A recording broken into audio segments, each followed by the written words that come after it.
All right, first up this evening, we have some proclamations and presentations. If I could ask retiring Chief Michael Cranston to join me at the podium.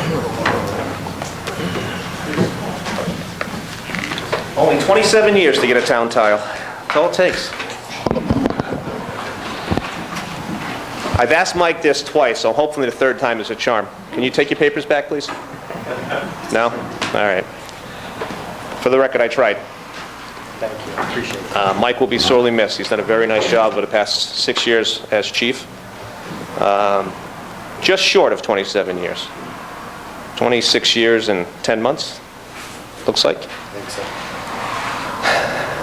The Town of Portsmouth, proclamation of congratulations. The Town Council, on behalf of its citizens of the Town of Portsmouth, wishes to extend our thanks and appreciation to Fire Chief Michael Cranston on the occasion of his retirement following, it says here as many years, but we're going to go with 27, of dedicated public service on the Portsmouth Fire Department. For his service from August 13th, 1991 to June 30th, 2018, the Town Council recognizes your many accomplishments and congratulates you and thanks you for your untiring efforts on behalf of our community.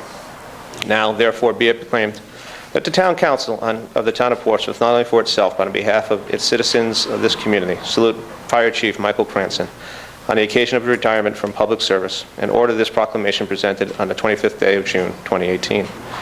In recognition whereof, I, President of the Portsmouth Town Council, hereby have set my hand and caused the seal of the Town of Portsmouth and hereto affixed on the 25th day of June, 2018. And like I said, only takes 27 years to get a town tile. Thank you. No, forget it. Not getting it out that way. We'll get it out today. Oh, these are new. Ooh, wait a minute. I haven't seen this one yet. You guys seen this one yet? That's Very how nice. nice. Congratulations.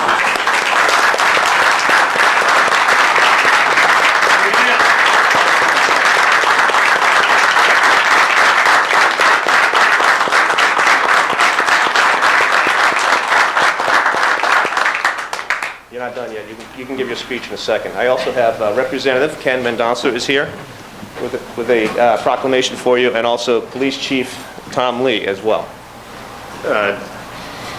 This citation is on behalf of the Portsmouth delegation and the other reps who could not be here.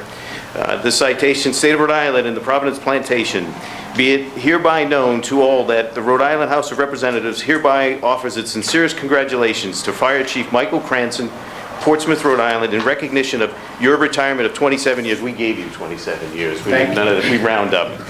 Of commitment and dedication to providing quality service, professional fire protection, and emergency medical services for the people of the town of Portsmouth, Rhode Island. Given on this, well, it's dated June 30th, signed by myself, Representative Canario, Representative Edwards, and Representative Donovan. Congratulations. Thank you so much.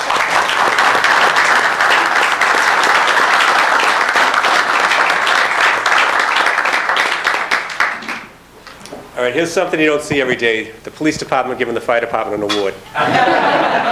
Mike, we have a tribute here for your leadership for the fire department over the last 6 years. The relationship between our agencies has never been better, and it's a testament to you, your leadership skills, and the good working relationship we've developed between your department and ours. So our officers ask that we recognize you, the members of the Portsmouth Police Department, recognize Fire Chief Michael Cranston for his hard work, professionalism, and your many years of working in cooperation with our department. Thank you, Michael.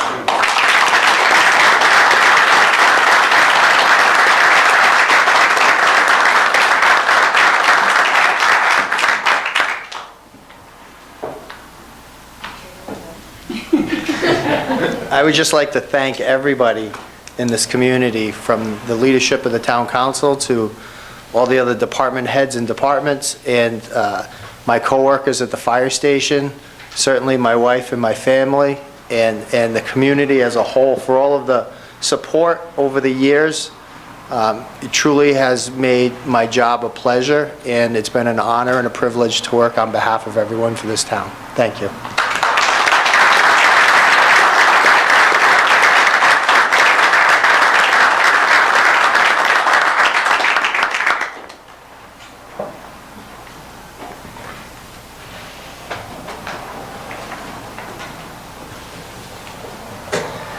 Next up, we have one of the 2 Portsmouth Awards. Mr. Brady was not feeling well this evening, so we're going to do his award on July 9th. But the next one,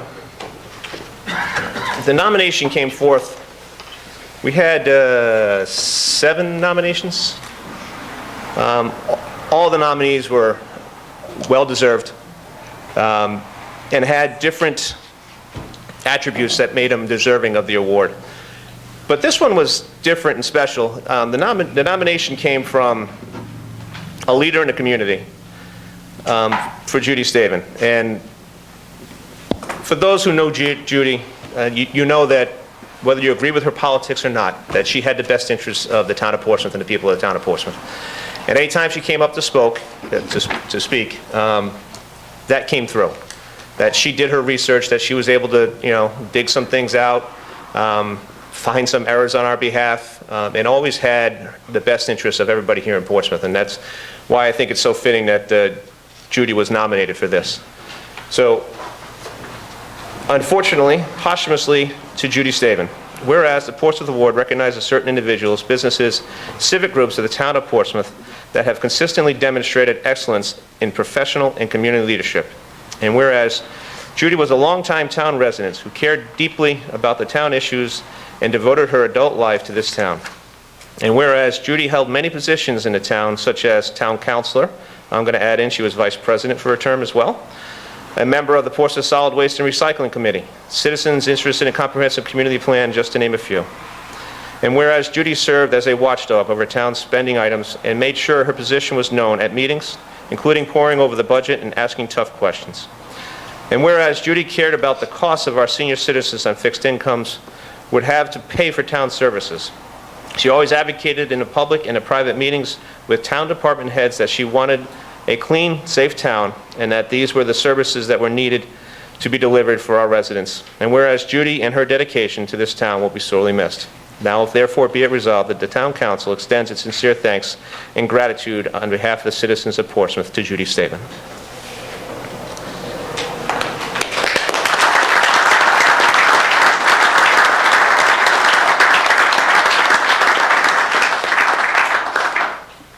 Anybody else wish to make a comment or for Judy? No? Okay. Next up, we have the consent agenda. We have bills to pay. Anybody have questions on the bills? Believe it or not, Mr. President, I do. On the account 73,500, the real account number, I guess, is 1-8787073-500-00. It's on page 5 of the current bill list. Town of Bristol billed us for $59,990. I thought we had a one-time charge of $75,000, which was in last year's budget. This was, it was up to $75,000. The actual price came to $59,900, And our one-third share. And this expense was shown against, I think, a council vote of a contingency. It shows it against the special revenues. As I read the nomenclature, is that true? Because if that's true, then we've applied this cost to the wrong account. We'll take a look at that and get back to you, Mr. Kessler. I thought we allocated $75,000 for this. Up to 75. Right, but it didn't come out of this special department reserves, which is the Sherman Fund, the Cemetery Fund. The second thing is I would like to ask if I could get a cash value on this account. Sure. Look at that. It was 943, approximately 943,000 at the close of last year. I'd like to know what we spent this year against the same account. For all the special reserves accounts? Yep. Okay. I mean, there's a special reserve account. Yeah, but they're split up for different things. And it's fine, it's Yeah. for the fire training, and it looks like it's against the fire training plan, it's a different account number. But Thank you, Mr. President. All right, any other questions on the bills? We have a motion to receive and place on file? So moved. All those in favor? Aye. Opposed? Motion passes 6-1. Next up, we have an application for an annual peddler's license for McRae's Seafood. Move to approve. Second. All those in favor? Aye. Opposed? Motion passes 7-0. We have minutes from the meeting of 6/11. Move we adjourn now. Yeah, move we yes. adjourn. Second. Liz, you always do that. You missed I that one know. on me. Sorry. Is there a second for the adjournment? I already did. Okay.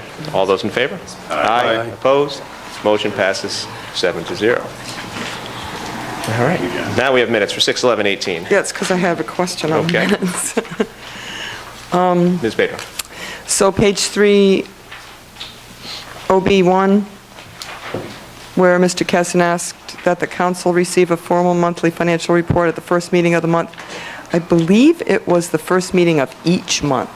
Was it not, Mr. Kessin? That was I thought that's what it was. Yeah. So we had monthly reports on Not just the next month, but each month. Okay, thank you. Thank you for catching that, and I didn't catch it. Motion to approve As amended. as amended. Is there a second? Second. Ms. Uji, I'd also like to request an amendment to the minutes, where it says that the language of, for the town solicitor to consider the non-binding referendum, I believe the language in the minutes is subject to the scrutiny of the town solicitor, and I believe it should be if it meets the scrutiny of the town solicitor. All right, which one is that? I didn't hear the change. I said I'd like to change what's currently in the minutes as subject to the scrutiny of the town solicitor to if it meets the scrutiny of the town solicitor. That was checked with our town clerk, and it's confirmed by her review of the films or the recording.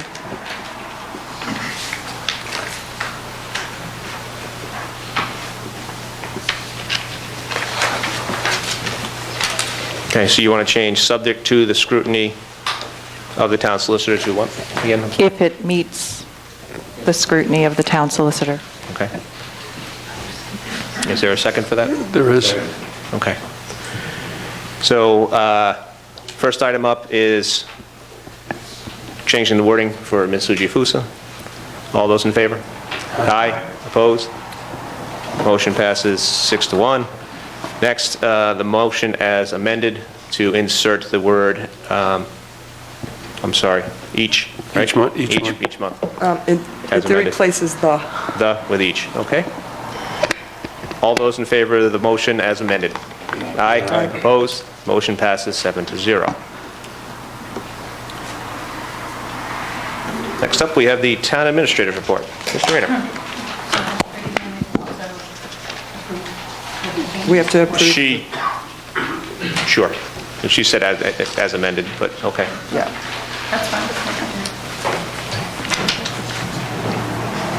Good evening, Mr. President, Town Council, ladies and gentlemen.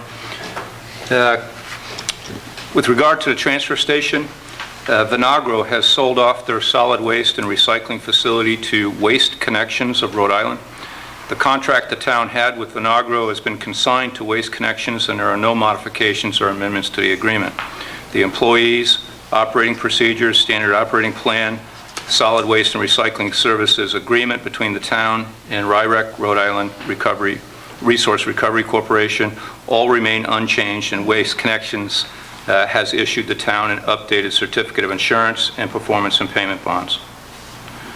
With regard to e-licensing, the electronic licensing initiative that we embarked on 2 years ago now will formally go online for some town clerk permits and licenses using the state-sponsored Viewpoint system this Thursday.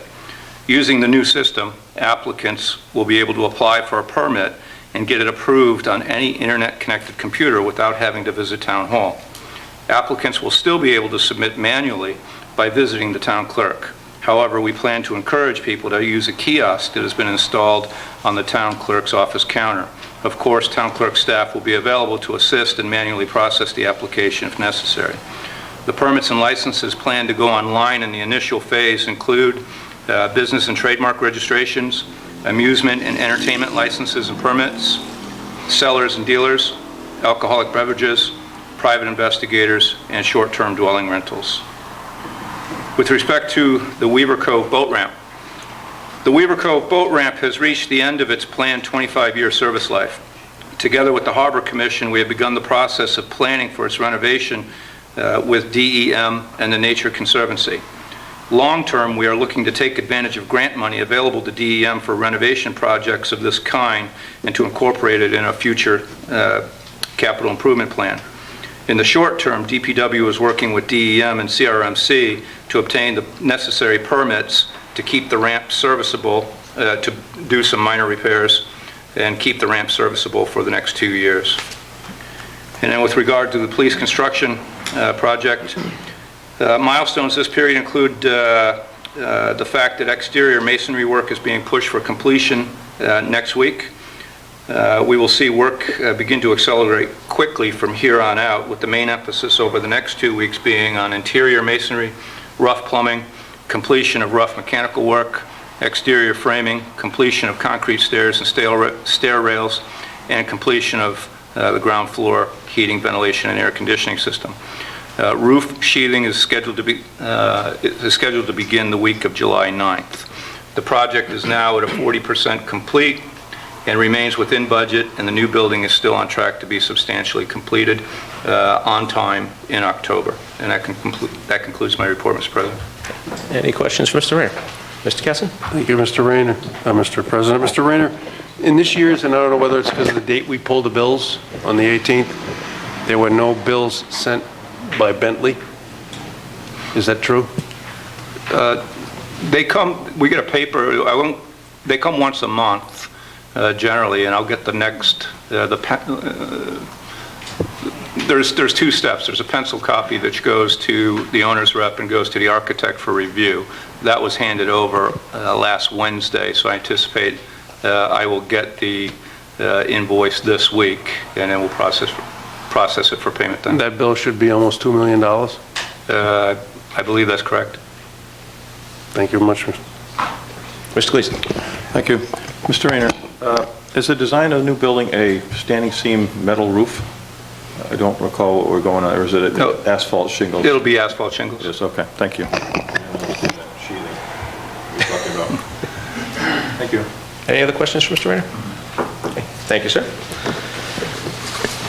Next up, we have removals, resignations, and appointments. We have a removal request from the EDC for Mr. Max Bliss. To accept with regrets, resignation of Max Bliss. All those in favor? Aye. All opposed? Motion passes 7-0. We also have a resignation from Mr. James Cole from the Economic Development Committee as well. To accept with regrets. Second. All those in favor? Aye. Opposed? Motion passes 7-0. Old business number 1, discussion action, planning board opinion, and zoning, change of zoning designation. We're looking to schedule a public hearing. Mr. Galvin. Good evening. Good evening, Mr. President, members of the council, Neil Galvin for the applicant. Since our last meeting, we did appear before the planning board on June 13, and they have issued a favorable recommendation. So we are here this evening asking if you would consider favorably advertising the zoning amendment hearing for July 23rd. I've checked with the clerk, and timing for advertisement seems to work, and that would probably be the most appropriate date to proceed with. Okay. Any questions from the council? A motion to schedule a public hearing? Motion for a hearing. 23rd? Motion for a date certain for a zoning change on July 23rd, 2018. Second. Any further discussion? All those in favor? Aye. Opposed? Motion passes 7-0. We'll see you then. Thank you very much. Next up, we have old business number 2. Discussion action as to whether or not the town council has the legal authority to hold a non-binding advisory local referendum on a potential future amendment to the Portsmouth Town Charter. Mr. Gleason. Thank you. I didn't vote for the amendment just now for the minutes until I didn't look at the tape to see exactly what was said. I obviously made the motion to to include a non-binding ballot question for the November 2018 election. Whether I said subject to the scrutiny or if it meets the scrutiny, they're two different meanings, but one implies that whatever the town solicitor says is gospel, in the way it reads now, to me anyways, and to me, I think it's still a gray area on whether we as a council have the ability to put this on as a non-binding advisory local referendum. So Mr. Gavin has opined that the charter can be modified only by amendment pursuant to Section 8, and that he said the town council lacks such authority in provisions with such and such. We are not modifying the charter, in my opinion, by going with a non-binding charter question, election question, if you will, in November. We're asking whether the voters of Portsmouth either approve or disapprove of the concept of nonpartisan elections. Again, it's non-binding. I think the research shows here that we can't do something that's modifying an amendment, because it's not going to modify an amendment. Also, reading further, it states there is no provision in the Rhode Island Constitution, Rhode Island general laws, or the town charter which grants to the town council as the local governing body the general authority to hold a non-binding advisory local referendum. I'm not a lawyer, but my question would be, is there a provision against doing that?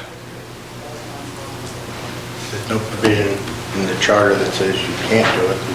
Right. Is there a provision in the There's no state prohibition. constitution? In the Constitution, the general laws, or the town charter? You're saying there's no provision, but is there a provision that says you can't do this, it's illegal? There's no provision that says it's illegal. What are the ramifications of the town of Portsmouth putting this on? Similar to what other towns, I believe Middletown has put non-binding referendums on there. You asked my opinion on whether you could put a charter change on. I gave my opinion that the council doesn't have the authority to put a non-binding charter question on.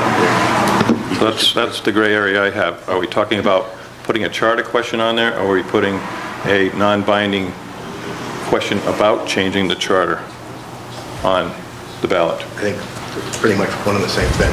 I respectfully disagree. That's my viewpoint on it. Anyone else on the council have a, Mr. Kessler? I think the 2012 council did change the charter by itself, and it was over, but it was binding. But it was over whether or not I think it allowed the town administrator to be the sole decision on who is employed and who isn't. It took the council out of that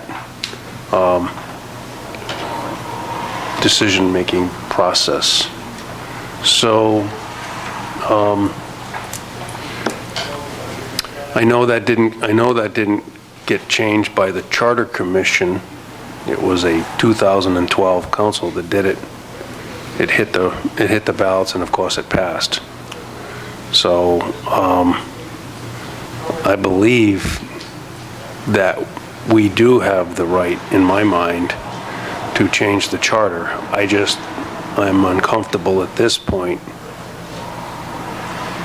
not having the written ballot question in front of me and all those questions answered to move forward with this at this point.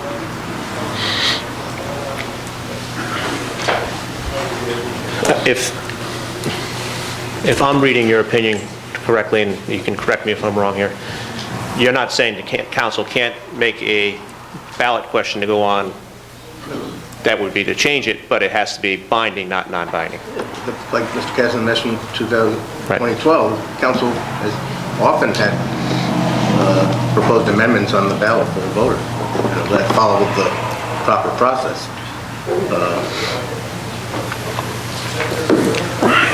That was There's my... no non-binding straw polls beforehand. That's a preliminary step. So we either ask you to write a question that is binding and put it on this ballot, or we don't Right. do it at all, and we just leave it to the Charter Commission in 2019.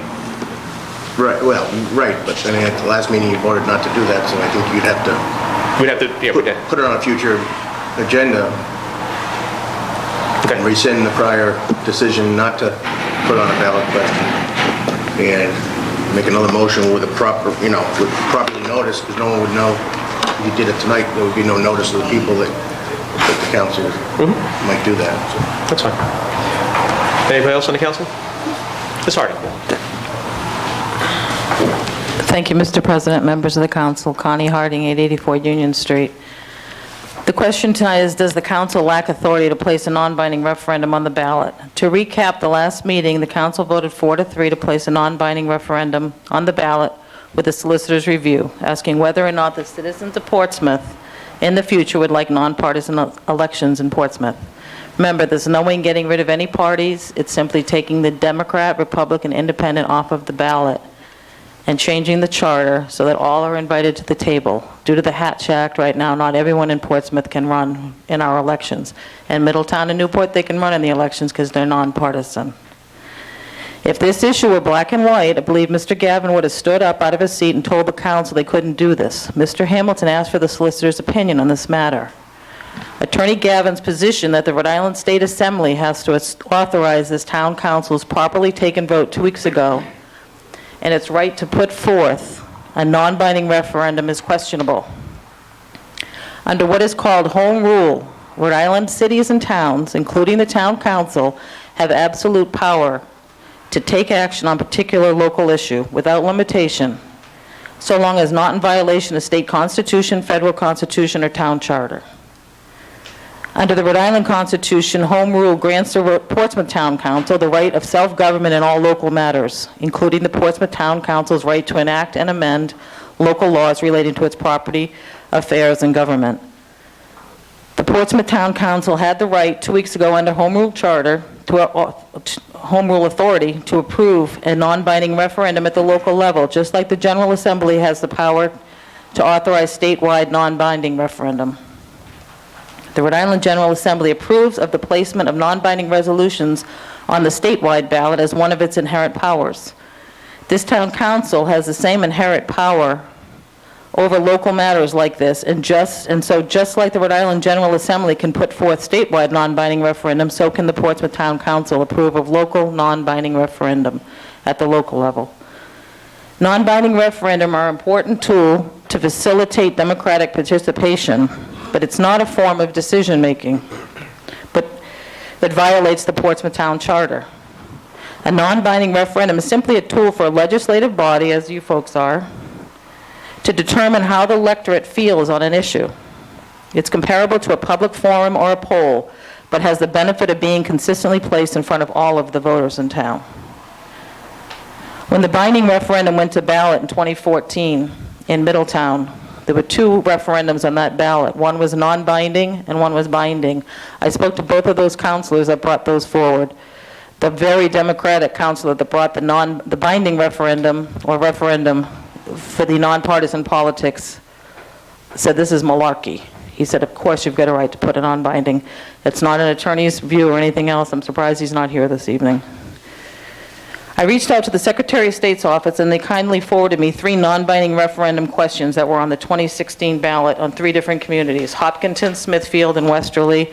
I brought copies for you to peruse. Thank you. Here's a copy of the questions and corresponding charter sections. I could not find anything that said the towns could not have non-binding referendums in their respective charters. If it's not stated that one may not do something, that it's implied that one can do so. This request is not to amend the charter in any way. It's simply a fact-finding question for the residents, not a charter change.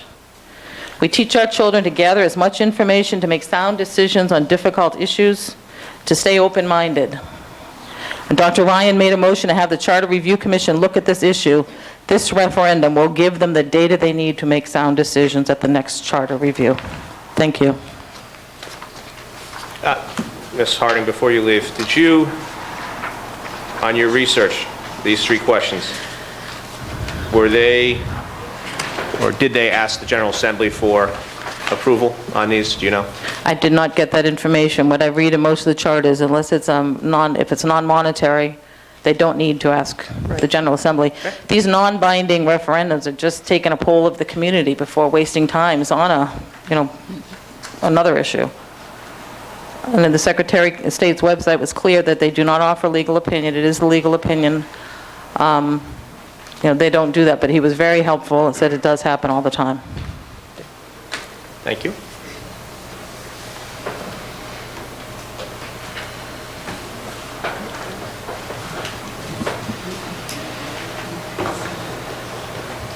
Anybody else have comments? Ms. Beto? So therefore, we do have the legal authority to put a non-binding question on the ballot. I gave an opinion that you don't have the authority to put a non-binding question on changing the charter on the ballot. Well, I know you gave that opinion. However, why is it that other cities and towns can do it? The Secretary of State's office says we can do it. That's not what Ms. Harding said. But my opinion, I've given my opinion, the council asked my opinion, made a motion, asked me for an opinion whether there was legal authority to do this. I gave my opinion. I'd like to let my opinion speak for itself and not get in a debate with non-lawyers from the audience or elsewhere. The Secretary of State's office is an office of lawyers.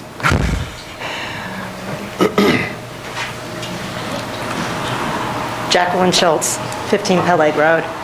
I spoke with the Secretary of State's office too. They do not say that we can. All they are saying is that others have. Please make that clear. Mr. Gavin's opinion states that in his opinion and his research that you can make whatever change you want. You have the authority to put things on the ballot. But as I read this, it's just that with regards to a charter change, that you can't put a non-binding to put a binding. And I would strongly, strongly urge you to heed the advice of our counsel, of our solicitor. Anyone else? Mr. Giufusa, go ahead. I guess I'm just looking at these things that Ms. Harding submitted, and I can't tell from this, but it doesn't appear that any of these non-binding referenda are charter revision. So it's a different set of facts on all three of these. And then secondly, I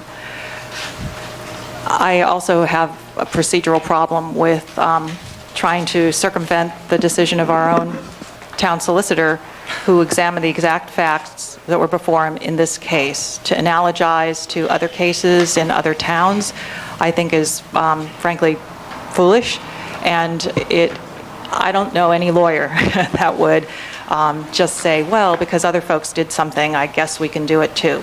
You look at the facts that are in front of you, and you decide based on those facts. We do have an opinion of our attorney. I think we would be putting the town at risk for possibly litigation if we don't follow advice of attorney. Ms. Short? Ann Fiore, 290 Frank Coelho Drive. My only question is I'm still confused because everything in the data that the town solicitor gave has to do with a binding agreement, and I don't see how that question is binding. So I'm not saying that his answer is correct or incorrect. I'm not challenging that at all. What I'm challenging is was it reviewed as a non-binding? Because when you read very carefully through his information, it clearly states for binding. And I'm not sure that there's enough information with that, because if there's question of people right now in the council level about whether it's binding or non-binding, I think that possibly that should be reviewed. Thank you. Thank you. Anyone else? Mr. President, since I put this on the agenda to wrap up the loose ends here, I'm going to make a motion. People can vote any way they want, heeding our legal advice or otherwise. But my motion would be that this town proceeds with a non-binding ballot question for for the November 18 election for approval/disapproval of an amendment to the Portsmouth Town Home Rule Charter allowing for nonpartisan elections in Portsmouth. Is there a second? I'll second. And discussion? Mr. Aguirre? Mr. Ryan? I would just like clarification, only because it sounded like we asked for the opinion on the non-binding. Mr. Kessin was referring to previous councils had put ballot questions on that were binding. So if it were a binding, like I think that was the discussion, if it was binding and it was approved by the council, it could have gone forward. Is that correct? Yeah, it's not mandatory to have a charter review first recommended. The council has the authority to put on a question for the voters to consider for an amendment to the charter. But my opinion is that the process does not allow a straw poll, in essence, of the voters about a potential future charter amendment that may or may not happen. So I really would just say again that I'd like to let my opinion... No, I understand. It just sounded like... No, what Mr. Kessin was talking about, that they followed the process for a charter. Right, they followed the process for the binding issue. Because this is non-binding, we voted to send it to charter review. So without, like you said, without rescinding our vote and going back through the process, that would be the only way that we could do this correctly, because it's a non-binding issue. Correct. I just wanted to be clear, because it sounded like there was two different issues going on, and I think it's more about the technicality here of going through the process. So that's what I was trying to get clarification on. Excuse me, if I understand your clarification, the process of going backwards and starting all over again is for a binding... Well, because we voted to send it to charter review. Right. Okay. Because we voted to send it to charter review, it was a non-binding issue. Brought up as a non-binding. Right, so... And that's what this motion is. But I guess the question, or maybe I'm confused, it sounds like we can't go for non-binding because So the council voted... it's not allowed. First, the council voted not to have a binding charter question and instead to bring the matter to the next Charter Review Commission. Then the council voted to have a non-binding question, at which point I said, I think there's a question there of whether the council can do that. So they made the motion conditioned upon me stating that the council had authority to do that. And then in response to the council's directions, I provided an opinion that says there is no legal authority to do that. Based on our charter, it's Based not on the allowed. state constitution. Some of the Constitution. And the case law interpreting it. Because I know that there was reference made to these other communities, and those were, I think, as Councilor Ujifuji mentioned, that those were non-charter issues. So that may be the difference between why those were allowed versus what we're asking for. Right. Okay. Mr. Ryan? No, that's okay. Okay. Anyone else? Well, Ms. Bader? Well, it's obvious to me that the reason why we can't do it is because the motion was made, just as Mr. Gavin just said, that this question is pending Mr. Gavin's opinion. And that's why Ms. Ujifusa changed the wording of the motion earlier. So it's obvious to me that we can't do it because of the way the motion was worded to begin with. And Mr. Gavin gave a particular opinion. I don't agree with it. There are several other lawyers that don't agree with it, but we have Mr. Gavin's opinion, and that's what we have to go by because of the way the motion was made. Mr. Gleason? In fairness to Mrs. Ujifusa, I don't know whether she changed something. I don't believe she did. But without looking at the tape, I don't know what the exact words were, and that was my hesitation about that. I requested that the I just clerk... wanted to say that, you know, I don't know how to... Actually state if it meets the scrutiny Fine, fine. So, again, you know, if it ends up going to the Charter Review Committee, then so be it. I think that someone has brought before us a legitimate, something that we should look at as a town. I mean, worst case scenario, the Secana Times and the Newport Daily News could do a poll, but this would be a real pulse of the voters of Portsmouth, and it would make for conversation prior to the November 18 election, I'm sure by both the Ds and the Rs, about how bad or how good this is for the general public of Portsmouth. And I think it deserved the conversation that we've given it, however the chips may fall. Question on the table, the motion on the table is to move forward with the non-binding referendum. All those in favor? Opposed? Motion passes, fails, 4-3, excuse me. Moving on to old business number 3, we have monthly financial report. Lisa.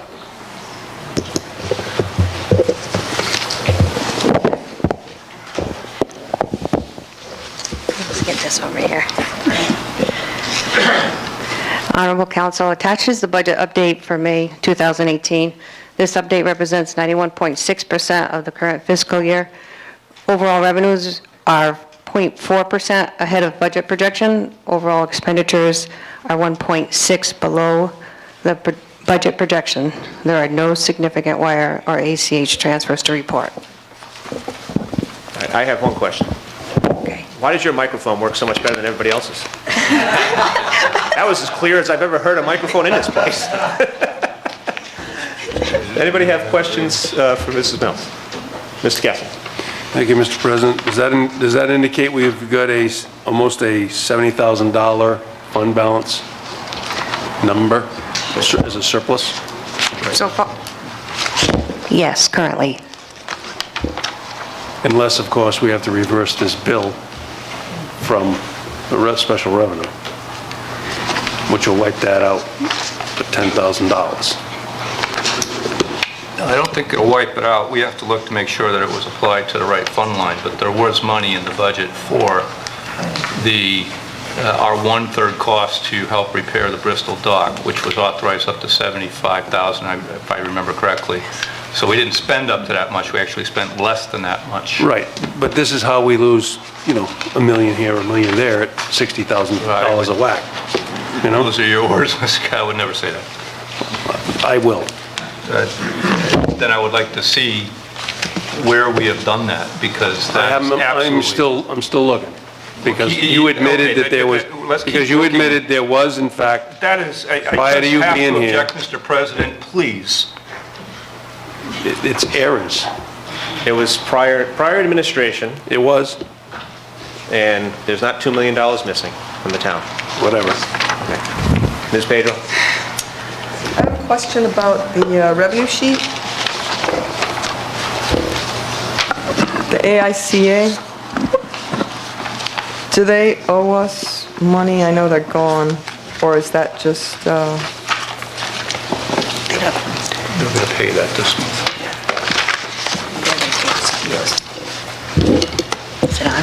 They're going to pay that this month. They're going to pay that this month? Yes. Okay, great. Any other questions? Motion to receive and place on file? Second. All those in favor? Aye. Opposed? Motion passes 7-0. Mr. President, I would like to make a motion to move newbie 2 up to this, this place. Obviously, I don't even know why this is new business 2. It's obviously old business. And the people are requesting an analysis on the revenue, the different levy and revenue amounts in the budget, and so it's budget business, and I think we need to hear it before we finalize the budget. Is there a second to that? Second. All those in favor? Aye. Opposed? Motion passes 7-0, since I didn't hear any loud nays. Let's start with the actual budget process first here. In discussion of the budget, Mr. Rayner, everything is all cleaned up and set as it was approved, well, not approved, discussed and approved 2 meetings ago? Correct. Mr. Fitzmaurice, you have a question regarding prior numbers and numbers in the budget. I believe you had a conversation this afternoon with our tax assessor who went through most of those numbers for you. That is correct, Mr. President. Larry Fitzmaurice, 50 Kristen Court. Our concern here is on matters of relatively small amounts of money. So I want to start that conversation with that issue. I think that in large part, Mr. Heflin was very helpful in explaining a process that we didn't entirely understand. However, I'm not sure that there are more than 3 people in the town that understand it, so I'm not going to apologize for my ignorance. But it is a process that results in changing revenue and levy numbers as the budget process goes forward. What is in this budget that's before you for adoption tonight are numbers that were derived for levy and revenue early in the process. And they've not been updated as the numbers go forward and the process goes forward, and these numbers have changed. So essentially, that's what we're asking for, is we're asking for the council to make these changes, just like they would for expenditures in this budget. You change the expenditures as you go through the budget process, but have not changed the revenue, the total revenue and levy for calculation on the tax cap and the total levy, which are 3 different numbers. And that's what we're after. An illustration of why we think this is important. If you look at the current year budget, which is FY 17 and 18, the approved budget document, and you look at the levy numbers, you will see that they're different than those levy numbers presented in the FY 18 and 19 budget, which is what you have before you for approval. If you bring forward a calculation on the levy using the budget approved for the current year and working on the FY 18-19 budget, you end up with a number of the tax cap. And again, the tax cap calculation is using only 3 of the 4 line items in the levy: residential property, real estate property, commercial real estate, and what is the personal property, which is inventory in the businesses. So you add those 3 together, and that's how you calculate the tax cap, because the law has been changed to eliminate the motor vehicles. So in any case, if you use that number, you end up with a tax increase of 6.12%. Now, we know that the tax increase is not 6.12%. So we've been trying to figure this out for some time. That, by the way, would constitute amounts of money over the tax cap of $1 million and change. So that's an illustration. We're not saying that that's the case. We're just saying that when you look at these budget documents, there's changes in them.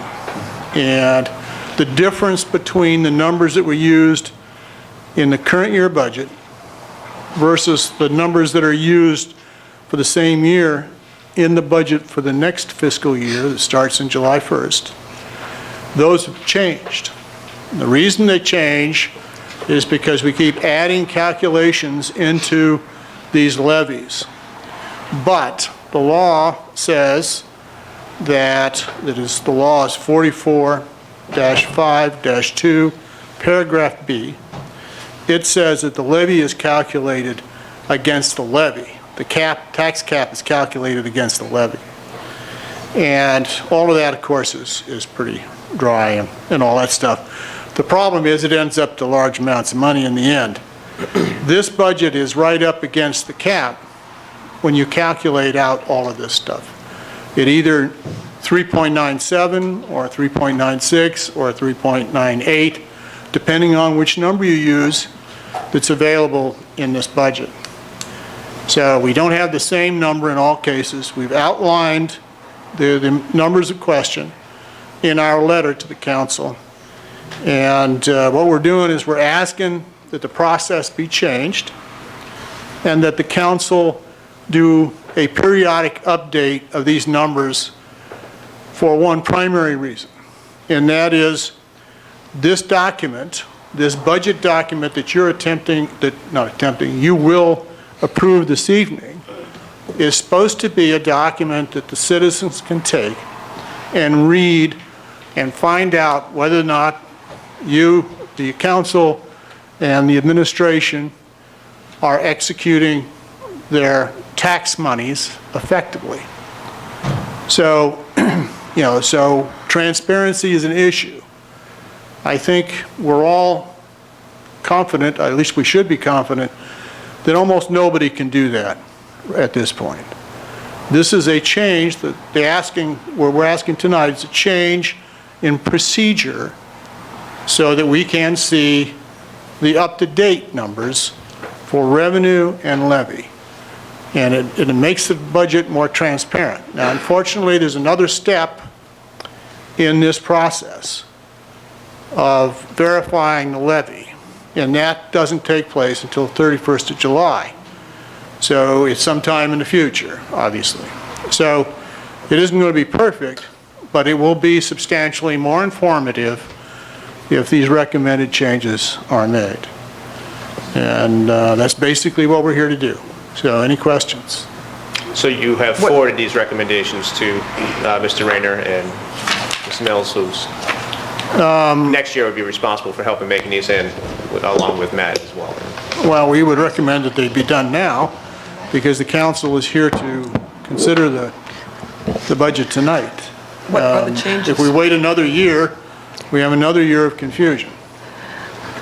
Ms. Mills? I can comment on Mr. Fitzmore's suggestions, and I think they're warranted. From looking at the budget, when you go to different pages, you start with net and you have gross, and it's hard to follow because you have collection rates, and you have actually 5 moving targets that Matt can explain in further. But what I suggest for the next budget would be to show, when we show the gross levy, we'll actually have another line that shows additional exemptions that are added or taken away, which would be the levy base. And then when you get to the revenue, we should show it gross as well, and then have a line item for the variances and exemptions, plus or minus, plus or subtract any allowance for doubtful accounts, which is our uncollectibles. So you can see the gross from page, I believe it's, let's see, is it 14? 26 and 14 would end up matching, so the reader can follow it, and it would be and it's only adding a couple lines. So I agree with Mr. Fitzmore. But it's not something you're able to do this evening, that we have to pass a budget now. Matt can expand on that. I mean, he still has numbers that, for the exemptions that are not technically have to be in until after this gets approved, which is a little cumbersome. So what I suggest with those is we would put, just as allowance for doubtful accounts is kind of an estimate. So we're estimating 3% that we're not going to collect. We put an estimate for exemptions. And then when that moves, when the budget's approved, it'll be reviewed by the town council of the movement. So you'll see it on one line instead of trying to follow 5 different pages. So typically each year we put in an exemption of uncollectible taxes.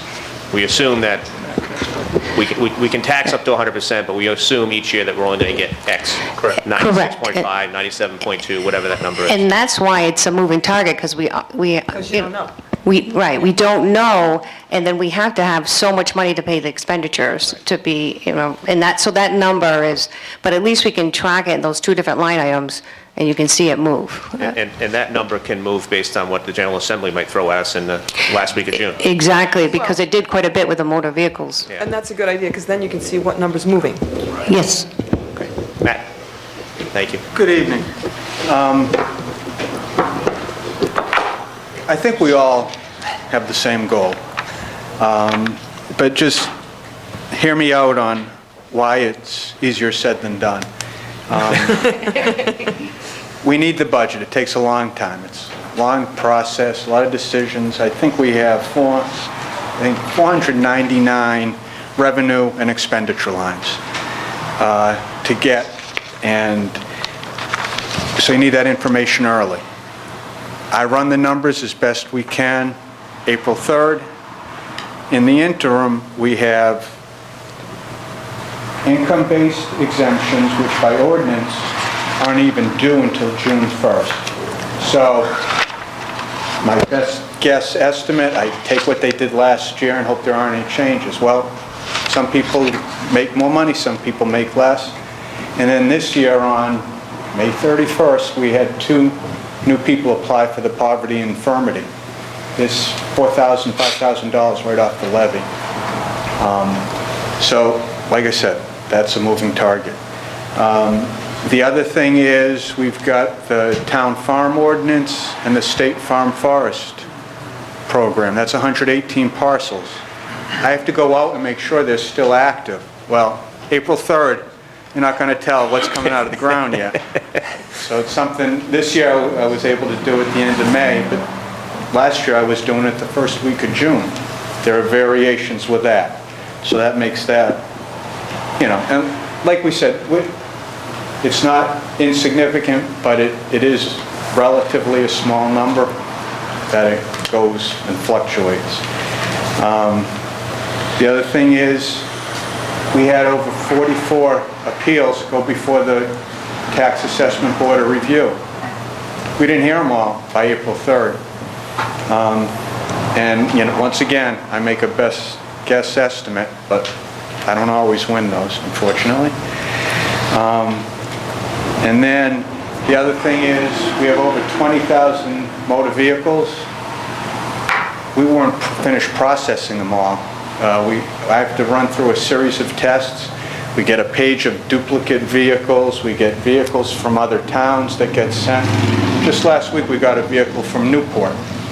It's $200, but it still moves the total number. And then the last thing is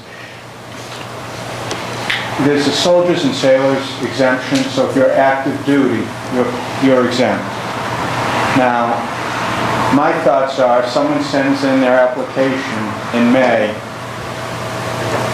do I clean it up now so the levy we have is as accurate as possible, or do I say no and then we got to go voucher it and abate it, and potentially it's an annoyance to an active serviceman to have to go through the whole process of getting it vouchered off, and sometimes they get sent overseas and just sending it and they don't get the information.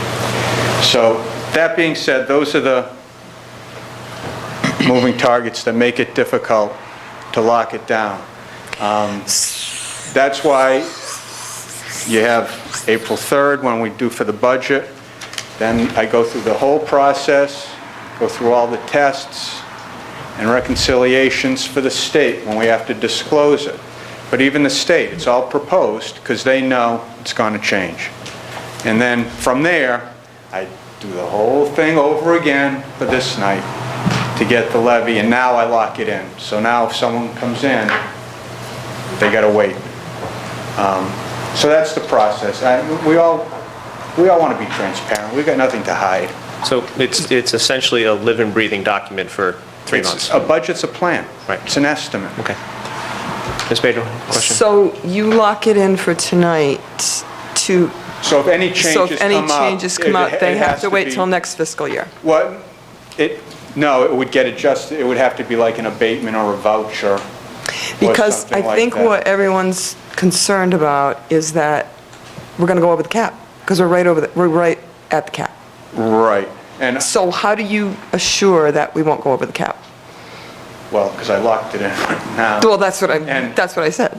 Yeah. So can you put up my, and it's the 4% cap slide. It should be the next. Okay. I don't know if you can see that. It's kind of dicey. My spreadsheets get a little as Mr. Fitzmaurice can attest. It's better than Paul's, I can read yours. Okay. My revenue's in green.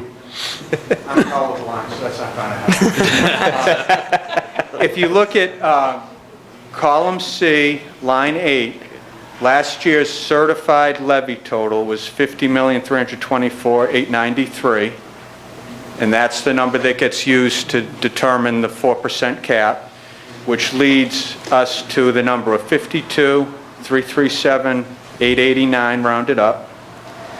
Okay, and that's the max of the 4% cap. When we went through the budget, April 3rd, we came in at 52, it's column G if I'm losing anyone, sorry, 52,321,656, which is a delta at 16,233 below the cap. When we went to the state, we came in at the 52,315,700, which is $22,189 below the cap.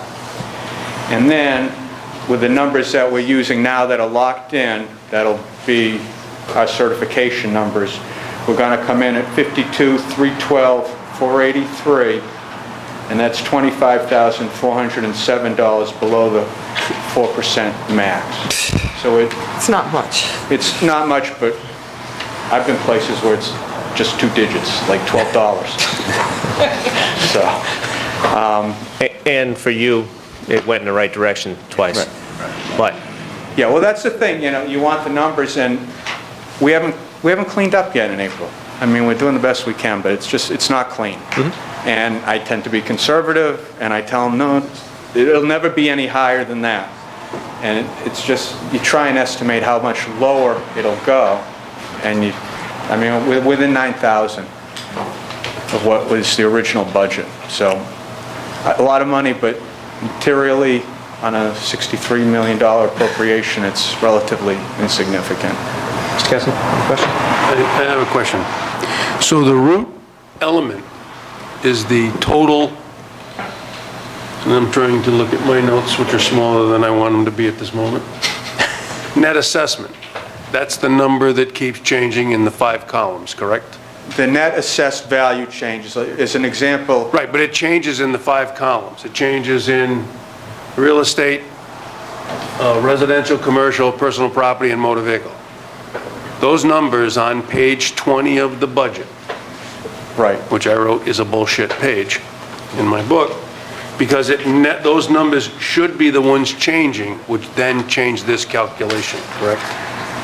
And they do change. Those were the numbers in the budget book from April 3rd. In the interim. Right, but now they're different today. Right, because that was the So we've case never April 3rd. published those numbers again, which is what cranks this number to its final number, correct? With the exemptions. This number actually either goes up or down, this net exemption, or this net assessment, based on the exemptions you authorize and certify. Well, and all the other things that he mentioned. Yeah, I mean, Correct. all those, the 6 factors I mentioned. The 6 all factors in these 4 contribute- categories. Yes. So we had an April meeting. These numbers were locked in. We had one in June. These numbers should have changed on page 20. They didn't, to what you knew as your best numbers. And then tonight, they would change one more time on page 20, which is where the only place we show the net full assessment as a taxable, the tax base, certified tax base for the town for the 4 categories. Okay,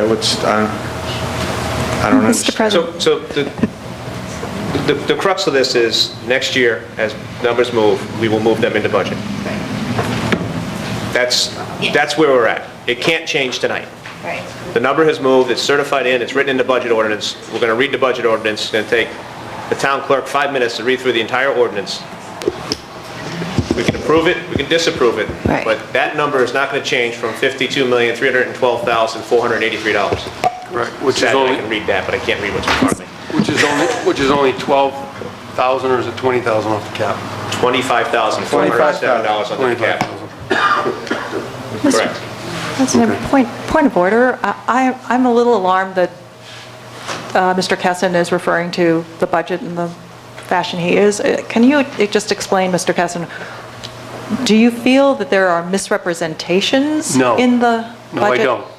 No, I And do don't. you But feel there's a that different, page, Mr. but there is a page on page 20 where Mr. Heffernan from the tax office certifies and gives That's not a numbers. certified number. It's That's a an certified estimate number. as of 4/3. It's a number that you supplied for April 3rd meeting, So, Mr. Kessin, page 20. are you suggesting that Mr. Hold on, stop. No. Stop. Stop what? I have Just- a question. Let's just stop. The number was, and the number is. That's it. It's his best estimate on April 3rd, when the budget has to be handed in. Correct. It has now changed because of exemptions that he does every single year. And whether it's been Matt, Dave, or Jim, or, well, Right. those are the only three that I had. Right. Right? I just think it's a procedural thing. I mean, this is what was done in the past. We can fine-tune the detail and make sure it flows for everyone, and we can track those changes. I mean, I don't think we can do it tonight. I agree. But we're talking about $9,000 in a $63 million budget. Correct. Okay.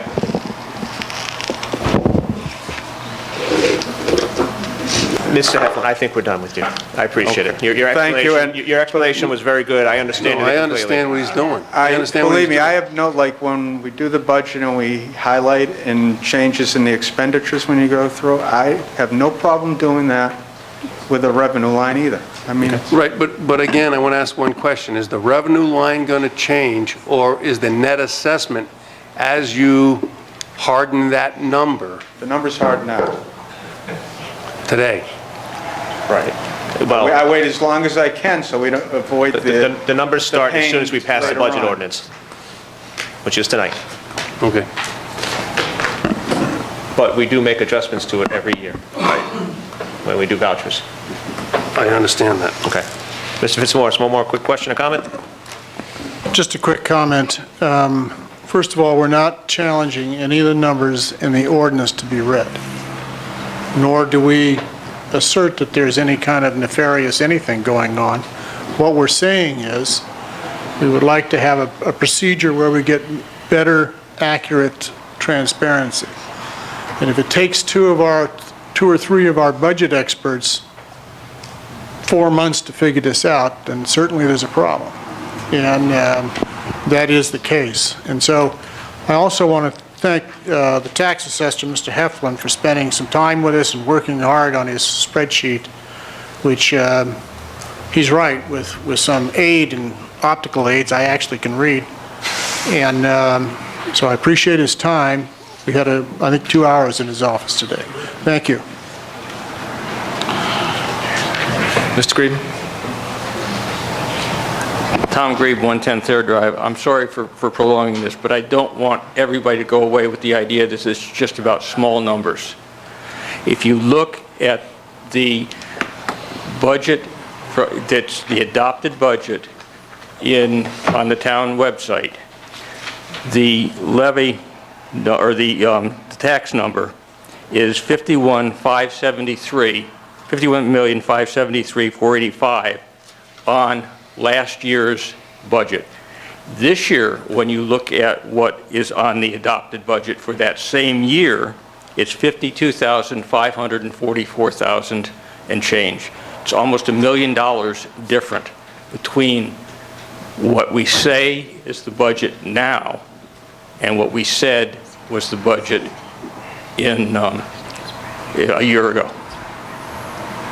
But that's only because we rolled the motor vehicle tax out in this No. last calculation. No, I used the motor vehicle tax in each one of those. The motor vehicle tax is in both of those. I just wanted to make sure that this year it's small. I agree with that, but it could be, it can and has been much larger. Thank you. Thank you. I just saw that maybe that statement was not something that our tax assessor would agree with. Would you mind explaining? I'm not exactly sure the numbers that Mr. Grieve is referring to. I do know when he sat in my office and we looked at last year's budget numbers to the certified totals, there was a $400 delta, but I don't know where the million came from, to be honest with you. Thank you. Well, we're not going to address that and fix it tonight. We're here to pass a budget to move forward to next year. Well, Mr. Grebe wanted to explain where the million came from, so why are you not letting him do that? Because he just explained where it came from. He found two different numbers on the website, and he can have that discussion with Mr. Heflin and Mr. Rayner at a future date. We can't fix it tonight. What we can do is pass a budget ordinance.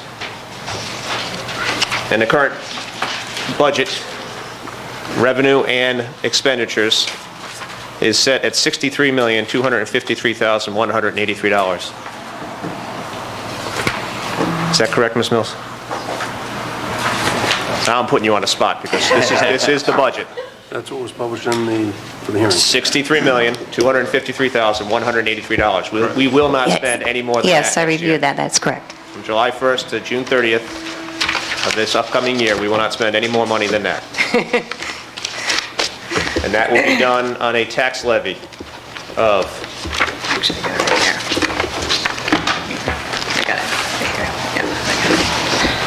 $52,312,483, which does not exceed the tax cap of 4%. I'm pulling these numbers out of the ordinance, not off the budget pages, because the ordinance is smaller. So we need a final motion to approve the 2018-19 budget for the town of Portsmouth at $63,253,183. So moved. Second. Is there discussion? Mr. President, I'm not going to vote for this budget for multiple reasons. One, I don't believe that the taxpayers are served well by not paving roads. I also believe this budget doesn't fund the OPEB costs that exist, that we've committed to our employees. I also, there's a huge, it's not, I guess it's all small money, right? It's only $60,000. When we had the hearing, there was a $60,000 question on whether or not we could spend $60,000 of capital improvement money against a $10 million police station bond. And the voters voted at $10 million, not $10,060,000, not $10,070,000, not $10,080,000. And because of that, and this capital improvement project account has $60,000 of leased furniture in it, I'm not going to vote for this budget. As two items, Mr. President. Thank you very much. Okay, that was three items, but, and one of the items was not 100% correct. We are paving roads. We're just spending $600,000 instead of $795,000. Reduction in paving roads, Mr. President. So we are still paving roads. Yep. Any other questions or comments? Ms. Pedro? I agree with Mr. Kessin. I can't, the road program needs to be supported, and there's a lot of talk about the roads, and, you know, I sat through this roads workshop and I went back and got my folder on April 4th, 2012. And it was so important that we had a workshop on it. It wasn't part of the meeting. It was just its own meeting. And it just is more expensive to reclaim the roads than it is to just maintain them. And we're going backwards. We're just reclaiming. I just asked at the last budget meeting what we were doing, and we're reclaiming the roads again. Please, let me finish. We're reclaiming roads that we would have had to reclaim anyways, whether we spent $800 or $600. But we need to maintain them. In 2017, the budget was cut to $750K for the roads. And we were told that... Cut to $750. Yes. Cut by 25. Yes, it was cut to $750K. And we were told that it was a one-time cut. And then the next year, it got up to 800, 2018. Now it's 2019, we're going down to 600. That's, you know, it just seems like every time we need money, we take it from the roads program. And, you know, that's our preventive maintenance. That's why I sat through this workshop. And that was the thing I took away from this. Everyone talked about how people are going to say, well, why are you fixing good roads instead of, you know, the roads that really need to be reclaimed? Well, because it's more prudent to do it that way. If we don't maintain them, then you just go back to just reclaiming them, and it's more money. That's just one thing, and there were several things. I mentioned at the middle school that the 2011-12 Council and School Committee made an agreement to increase the school committee budget by $1 million in exchange for eliminating the warrants, which, if people don't know, whenever I say warrants, people don't know what they are, but they're basically just borrowing.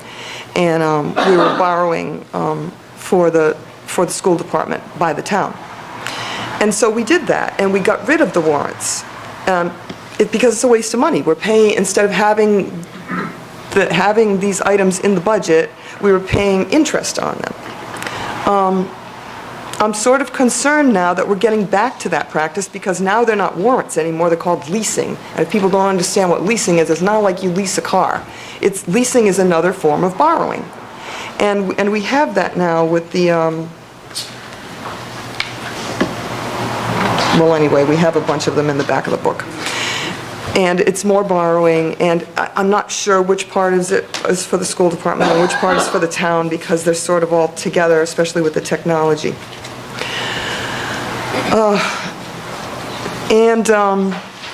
You know, again, the school department, once again, has come in with another $400,000 surplus.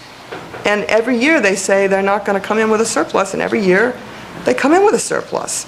And it's not a little surplus, it's a big surplus. I thank them for funding their own capital projects this year, but clearly we could cut their budget by $100,000 and they would still have a surplus. And I think that people deserve to have more money in their pockets. And speaking of that, I think that we just took on another organization to donate to. I think that instead of the government deciding what organizations the citizens are going to donate to, that we should let them keep more of their money and let them donate to the organizations that they want to donate to, because we all want to donate to different things. I'm just not a fan of the government deciding which organizations that they're going to take my tax money and donate them to. There are other things, but I've taken up too much time as it is. I'm all set. I'll be brief. I didn't realize we were going to renegotiate the budget this evening, but... We're not. Well, it doesn't sound that way. I'd like to mention that Mr. Rayner explained extremely clearly to us when he budgeted the reduction in funding for road repaving that the degradation of the roads that Portsmouth citizens drive on would be so minuscule as to not be noticeable to its motorists. We have a budget this year which is being constrained by the large amount of money we need to pay as we begin to pay off the police station bond. So any reductions, any constraints to necessary spending are shaped by the budget this year with these extra expenses. And I guess the last thing I want to say is that I'm very much in favor of the police having chairs to sit on. Thank you. Mr. Giuffulisa? I just want to comment that, you know, we have to ask ourselves why we're in this boat. And we should pay attention to the fact that this is not something that just happened in the last year or 2 years. If we had been doing the maintenance and replacement work that we should have been doing over the past many, perhaps decades, we would not be in this situation. And I think it's really easy to brush maintenance and replacement work under the rug so that someone else has to take care of this problem. And I want to raise that. And also the fact that when I joined this town council, I saw that we were missing a rolling capital improvement plan a 5-year improvement plan. One had been done in 2012 to 2017, and although some people thought that that would take us all the way to 2017, in fact, these plans should have been rolling so that they were done in 2013 to 2018, 2014 to 2019, 2015 to 2020, and they were not. And the fact that Mr. Rayner and staff have been getting that rolling capital improvement plan done is really what's going to save the taxpayers money, because we'll actually have a plan and execute on it. And that also is something that we should keep in mind, that I believe that this budget is trying to take care of problems, including creative bookkeeping problems that were created by a former staff people, and that I think that they are doing an excellent job, and that the critiques that have been offered are quite unfair and minor. Mr. Gleason? Thank you. I can appreciate the comments made overall so far. Myself, I think there's some weight to what Councilors Kessin and Pedro have said regarding their concerns on how we're spending the money in town. And I would hope that next year we get back to the road programs at a higher dollar amount. But I do feel that the budget is being driven by the police station, which, you know, I was in favor of, and I was happy that the citizens of Portsmouth also supported, and that we're in the middle of here. And I think we get over that hump and start paying off some of our previous debt, things should smooth out a little bit. Regarding the roads, you know, as a maintenance person myself, I would like to see more crack sealing. I do think there is preventative maintenance that needs to be done rather than the, you know, the total reclaim that Ms. Pedro has mentioned. I haven't seen that in a while. Maybe it's happening, maybe it's not, but I think it is a good thing that we do that. It's a lot cheaper, like she said, to get out there and preserve the roads that we own. So I will be supporting this budget. Thank you, Mr. Gleason. Mr. Aguirre said he's good. Okay. Mr. Gleason mentioned the police station. It's been mentioned a couple of times, which is a $500,000 add to this year's budget. There's also almost a $300,000 subtraction in state funding from the budget. So with those two items right there, you're looking at $800,000 in new money that needs to be made up.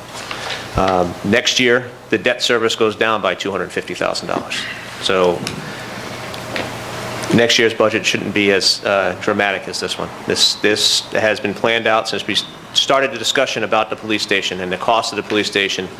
This was the year where the number went up, and then we start slowly going back down again. So if you go back and look at the tapes and the minutes of all the meetings and the discussions on it, Mr. Lathrop covered that pretty clearly, that come 2018-19, you're going to have a sharp increase, and then we'll start seeing it mellow back out again. Unfortunately, that's where we're at this year. Losing $300,000 from the state in school funding is, to me, reprehensible on our state leadership. They should not be taking away from money from our kids and our town and our people, and they should find a way to better fund the schools.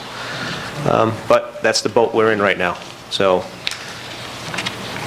there is a motion to pass the budget at $63,253,183. Mr. Kessin, one more quick comment. I would like to ask one question. Because of the $60,000 being added in this budget, I would like to ask the solicitor if we're breaking the state law which required us to deliver a building based on the ballot question, that we would design, build, and furnish the police station at $10 million if this $60,000 in this budget is breaking a state law. No. I kind of knew that was the answer, but I needed it. It authorized the town to spend up to $10 million. It didn't prohibit the town from buying furniture outside that. Okay. Any other questions? All those in favor? Aye. Aye. Opposed? Motion passes 5-2. Madam Clerk, you're on. Your favorite time of the year. An ordinance relating to the levy and collection of taxes. Be it ordained that the Town Council of the Town of Portsmouth, at a regular Town Council meeting legally assembled on the 25th day of June, AD 2018, hereby levies and orders the collection of a property tax on the rateable real estate and tangible personal property, said levy to be based on the assessment made after the 31st day of December, AD 2017, as subsequently adjusted for the new construction or damaged or destroyed buildings according to law.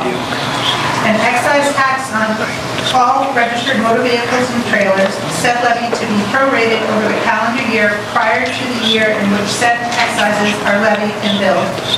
Said year hereinafter being referred to as the calendar year of proration, as provided by Section 44-34.1-1 of the General Laws of Rhode Island. A $2,000 total exemption is applied. Total taxes prior to any adjustments for subsequent increases or decreases in assessments shall be a sum not more than $54,382,805. Said tax is for ordinary expenses and charges for the payment of interest and indebtedness in whole or in part of said town for the payment of the town portion of the state tax and for other purposes as specified in the budget and warrant items. Approved at this meeting as authorized by law. The said property tax shall be apportioned upon 100% of the assessed valuation as determined by the tax assessor on the 31st day of December AD 2017 at 12 o'clock midnight. According to law, any subsequent adjustments to the assessed valuation shall be apportioned on a pro rata basis during the calendar year according to law, and said excise tax shall be apportioned on a pro rata basis during the calendar year of proration according to law. The above amount shall be exclusive of veterans exemptions and those for elderly as provided by law at the time tax rolls are certified. The maximum gross property levy of $52,312,483 does not exceed the 4% levy tax levy cap. The fiscal year 2019 tax levies have excluded motor vehicle excise tax for the purpose of determining tax levy growth pursuant to Article 11 of 2017-85175 sub A as amended. The tax assessor shall, upon completion of said assessment, date, certify, and sign the same and deliver to and deposit the same in the office of the town clerk. The town clerk, upon receipt of said assessment, shall forthwith make a copy of the same and deliver it to the finance director in his or her capacity as treasurer, who shall forthwith issue and affix to said copy a warrant under his or her hand directed to the collector of taxes of said town, commanding him to proceed and collect said taxes of the persons and estates liable therefor. Said taxes shall be due and payable on and between the first day of July and the first day of September AD 2018, and all taxes remaining unpaid on said first day of September AD 2018 shall carry until collected a penalty at the rate of 12% per annum upon real estate and tangible personal property, and a penalty of 12% per annum upon registered motor vehicles and trailers. Said taxes may be in 4 installments. The first installment may be 25% on or before the first day of September AD 2018, and the remaining installments as follows: 25% on the first day of December AD 2018, 25% on the first day of March AD 2019, 25% on the first day of June AD 2019. A grace period of 7 business days will be extended for each installment period. Each installment of taxes, if paid on or before the last day of each installment period successfully and in order, shall be free from any charge for interest. If the first installment or any succeeding installments of tax is not paid by the last date of the respective installment periods as they occur, then the whole tax for remaining unpaid balance of tax, as the case may be, shall immediately become due and payable and carried until collected at a penalty at the rate of 12% annum. Provided, however, that the option to pay said tax in equal quarterly installments shall not apply to any tax levied in the amount of levied in an amount not in excess of $100, in which case the tax shall be payable in a single installment. Whenever there is subsequent adjustments to said assessments because of new construction or damaged or destroyed buildings, the resulting additional or decreased taxes shall be administered, due, payable, and collectible in accordance with sections 44-5-13.13 and 44-5-13.14 of the general laws of Rhode Island as amended, and any ordinances of the town of Portsmouth. Be it ordained further that the town council of the town of Portsmouth, at a regular town council meeting on the 25th day of June AD 2018, hereby orders that the tax assessor of this town shall assess and apportion of property tax on the inhabitants and the rateable real estate and tangible property of the town of Portsmouth as of the 31st day of December AD 2017 at 12 o'clock midnight, according to law, assesses and apportions adjustments to the property taxes on new construction or removal of damaged or destroyed buildings in the town of Portsmouth, according to law, and apportioned an excise tax on the inhabitants and the registered motor vehicles and trailers of the town of Portsmouth on a prorated basis for the calendar year of proration according to law. Ordained that the budget amended carried a gross appropriation of $63,253,183,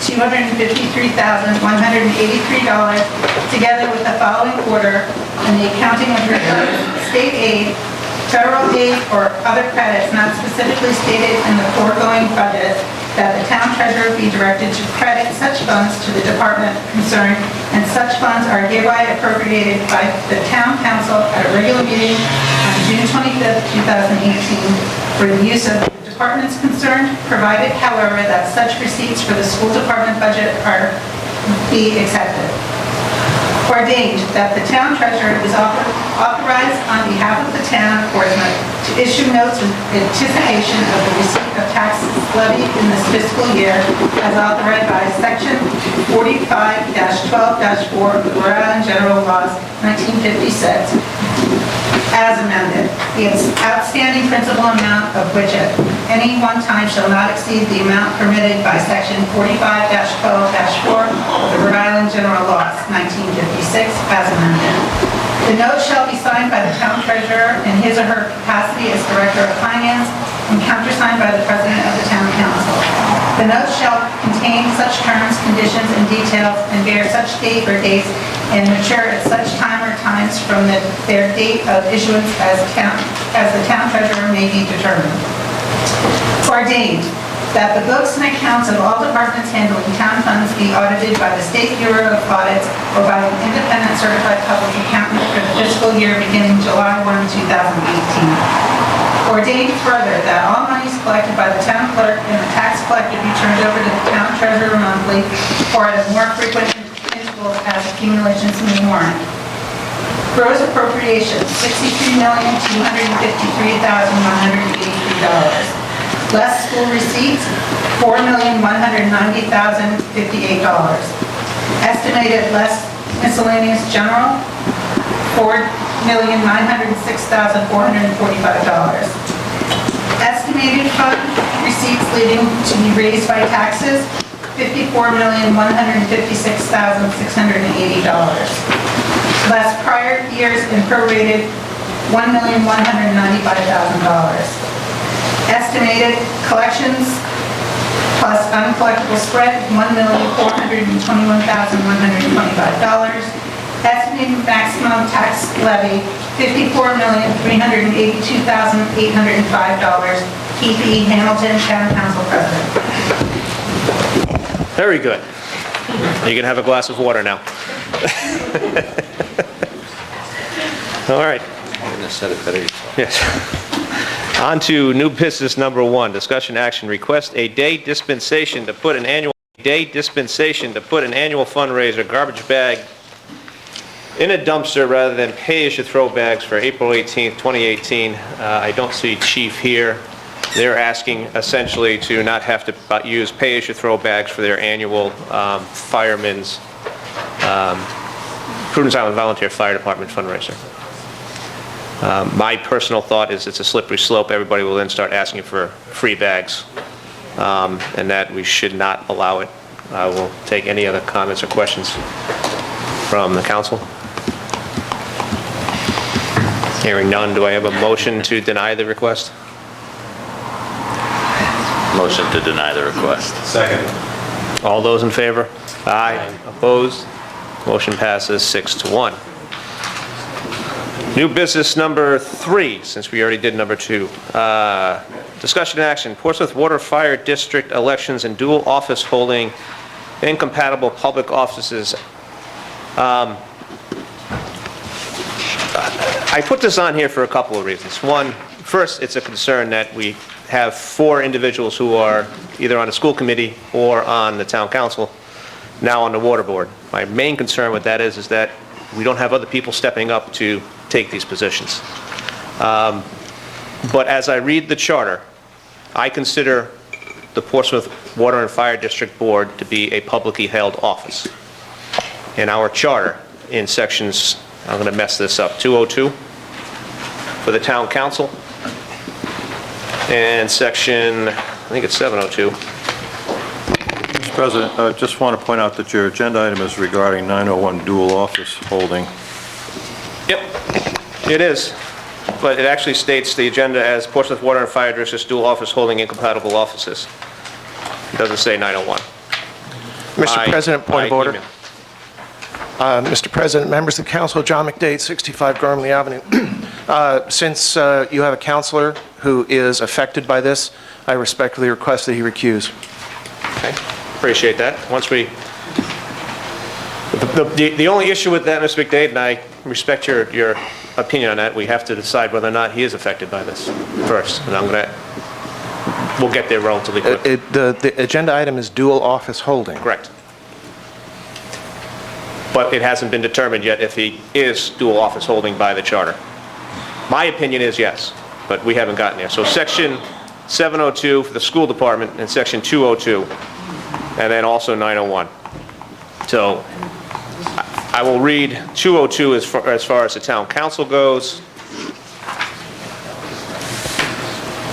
That members of the council shall be qualified electors of the town of Portsmouth and shall hold no other paid public office or employment in the service of the town or of the state, nor any paid elective or paid non-civil service appointed office under federal government.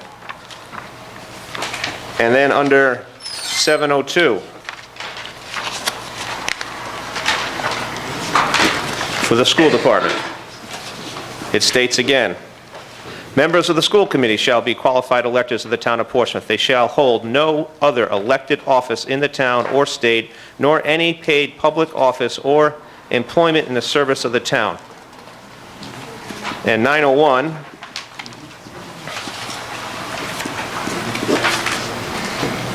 states dual office holding.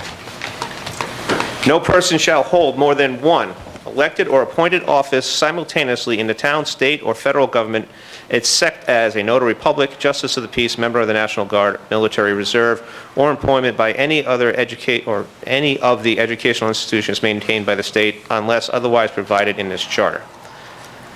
No employee shall simultaneously hold more than one paid position in town.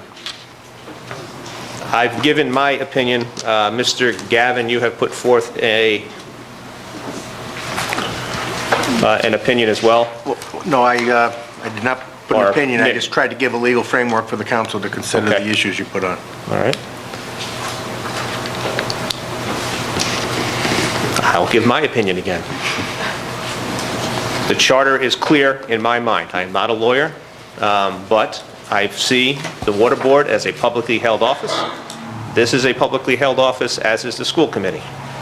The research that Mr. Gavin did on a case in, I'm going to mess it up, it was in Charlestown, correct? Hopkinton and Charahoe School District. Charlestown, Richmond, and Hopkinton, Charahoe School District, states that anyone that was holding an office, and once again, correct me if I'm wrong, and goes for a second office, they are immediately vacating the original office that they held. Is that your research? Yes, under that decision, if the offices are incompatible. Okay.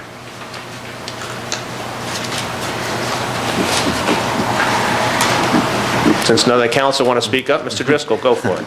Yes, my name is Philip Driscoll. I live at 169 Oakley Drive in Portsmouth, Rhode Island. I am a member of the Administrative Board of the Portsmouth Water and Fire District. I've been on that board for 31 years. A number of A number of years ago, we had what was called the Jesse decision here in town. Are anybody familiar with the Jesse decision? Any of the members of the council? Well, this is the Jesse decision here. And it goes back to 1983. And members of the Water District Board tried to deny Jesse Ferreira a seat that he was elected to on the Water District Board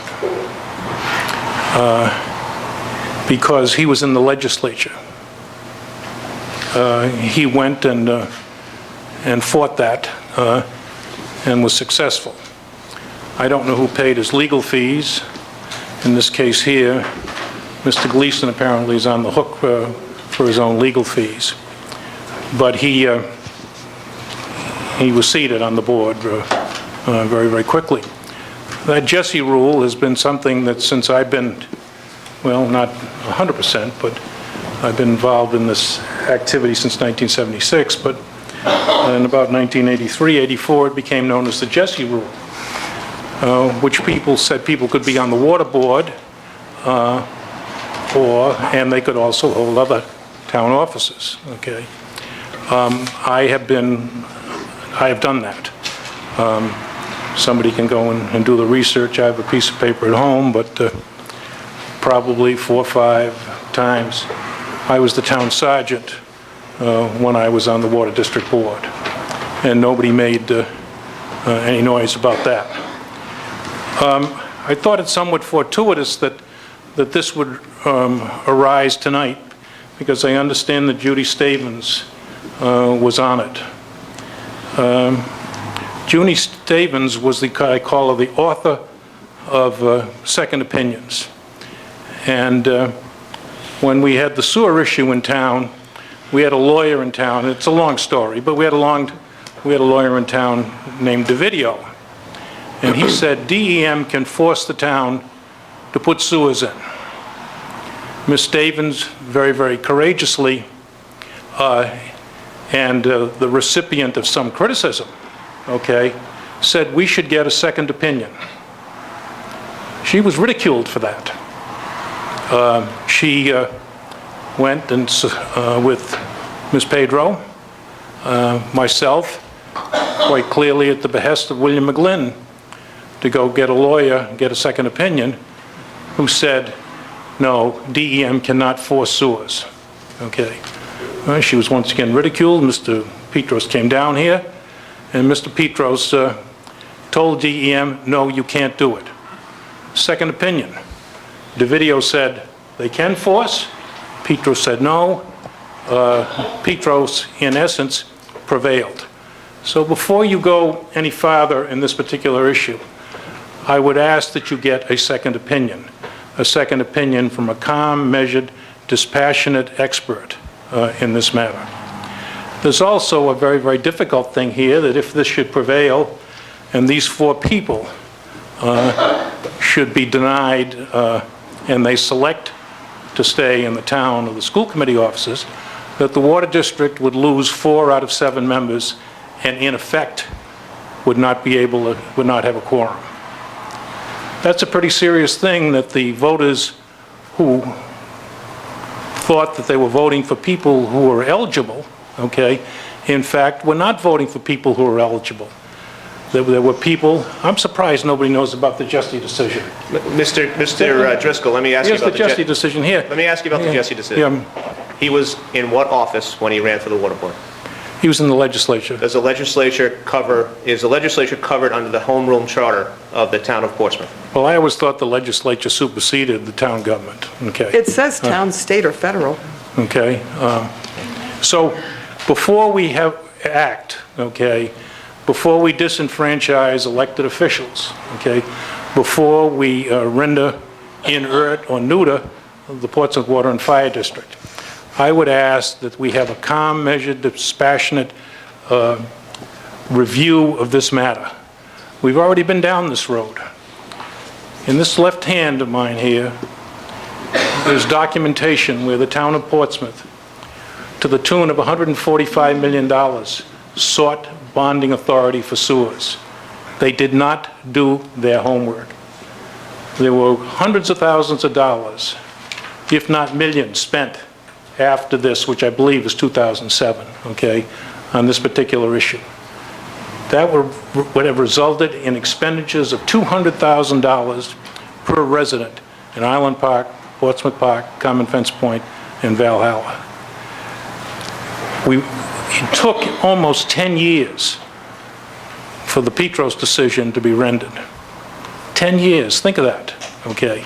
Think of what would have happened to those people in Island Park, Portsmouth Park, Common Fence Point, and Valhalla. And I appreciate your review of history. Okay. However, there was no Petros decision. There was a memorandum of agreement that was rendered between the town council, which I was on, and the DEM, which we still fall under, that Mr. Petros agreed to, not that he negotiated for us.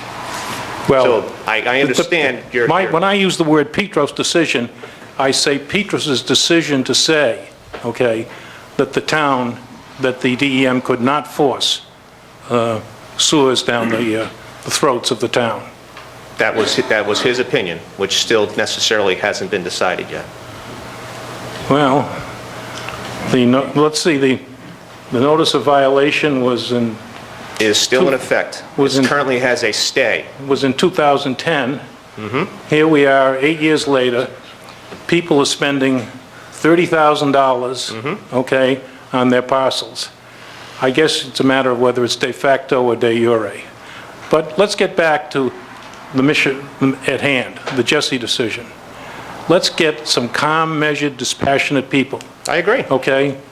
We can't run the Water District Administrative Board with 3 people. It's as simple as that.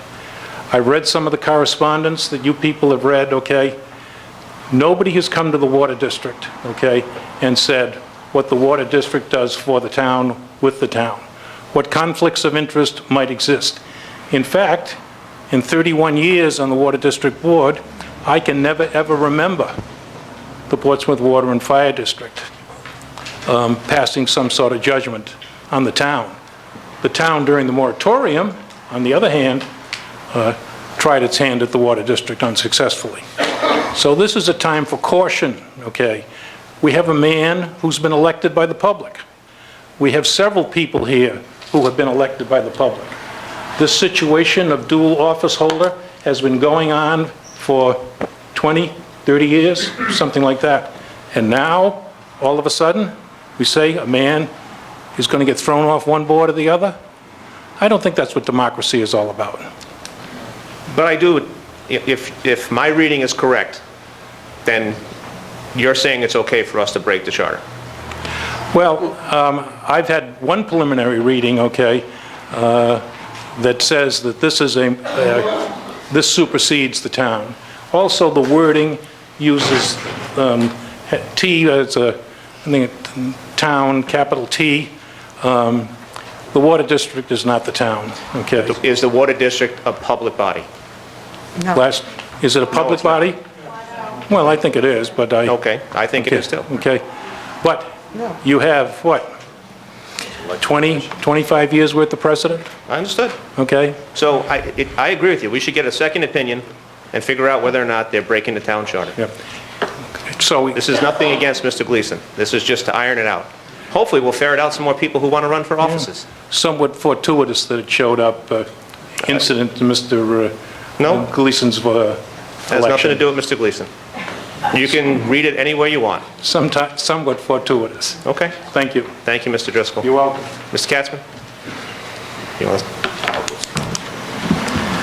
Mr. President, members of Town Council, Len Katzman, 162 Spring Hill Road. Clearly, an elected member of the board of the Portsmouth Water and Fire District holds a public office. Those are not my words. That is a quote from the Jesse Ferreira case. So we don't need to debate whether it's a public office or not. It's a public office, at least according to, as Driscoll called it, the Jesse case, it's the Ferreira case. The Ferreira case is largely inapplicable to the situation in front of you now. The Ferreira case was decided by the court on a couple of grounds.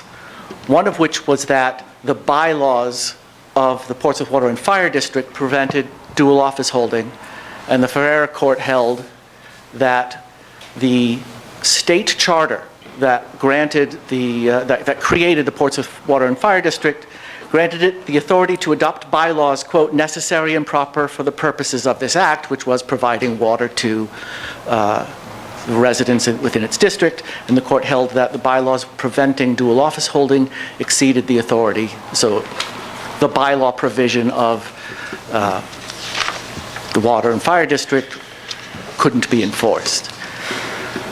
There's a lot of other holdings in the Ferrera case which aren't necessarily applicable to the situation of a town council member holding a seat also on the Water and Fire District. Or a school committee member. Or a school committee member. These are, every case that you can look at in this realm will have different facts and a different charter. There are multiple charters around the state that have no dual office holding provisions. They're all worded slightly different. And some of them have passed constitutional muster, some have not. And if you read Mr. Gavin's memo from 2005, I was on the council back then, and one of the first acts we did, like you do, is appoint a solicitor and an assistant solicitor. And I remember some member of the public came forward to question the legality of that, given Section 901, and I must confess that caught me by surprise. So I went and I read 901, and it sure looked like we couldn't do it, so I did some more homework and found a fairly significant body of case law. And I stacked my law books one at a time as I went through them and made a bit of a show of it, if you will. But the bottom line was that Section 901 of our charter is unconstitutionally overbroad on First Amendment grounds. It's largely governed by a case called the Cummings case. I don't know if your solicitor passed that on to you. So I'm going to stop you there for a second. Sure. So in 2016, when we had our charters, no, excuse me, 12, yeah, when we did our charter review, why wasn't that one of the issues that was brought up and changed? It was. There wasn't any passion in the room to pass that on. Some felt that, well, we may not like it, that it's unconstitutional, but it somehow reflects some will of the people. Okay, so we'll just leave unconstitutional stuff. I was not in favor of that position, but just checking. as you know, Mr. President, when you're when you are part of an organization like a Charter Review Committee and you have a significant agenda list of items to get through, you pick your battles. And so having a unenforceable provision of our charter did not please me, but I chose not to spend additional time on it. I think the more relevant issue in the Cummings case, which the Ferrera case cites to, is this doctrine of incompatibility, that while in some sense a dual office holding provision like we have in our charter may be unconstitutional as drafted, there is still a court law, body of law, that says an elected official cannot hold two incompatible offices. And if you look at the Cummings case, which I'm happy to send to you, it actually goes on for several pages describing what that is. It has to do with non-overlapping constituencies of people. So here we have the fire district is a different set of people than Portsmouth at large, the town council member would represent, and other factors. I've not found a case where this doctrine of incompatibility has been by a court applied in the circumstance of a town council member and a water and fire district. It's been Or a applied. school committee member. Well, it was against a school committee member and a town council member. That's a Felkner case, which I think you have, from 2009. And you're right, and the doctrine of incompatibility may be a completely different analysis for a school committee member versus a town council member who also sits on the Water and Fire District. I just want to say one more thing. I know there's some school committee members here. It was not an unreasonable question for you to look at 901 and ask, well, what's going on, and let's put this on the council and talk about it. And the town council is empowered to assess and judge the qualifications for office of its members. That is in the charter. You do not, however, have any authority over the qualifications for office of school committee members. You can appoint vacancies, but that's about it. So if the school committee were to judge one of their members as incompatible, or if some court case were brought that were to oust one of their members, then the council could appoint. But other than those circumstances, this council can't say, has no authority to say whether a particular school committee member is authorized or not authorized to serve in any capacity. But it is our duty to uphold the tenets of the charter.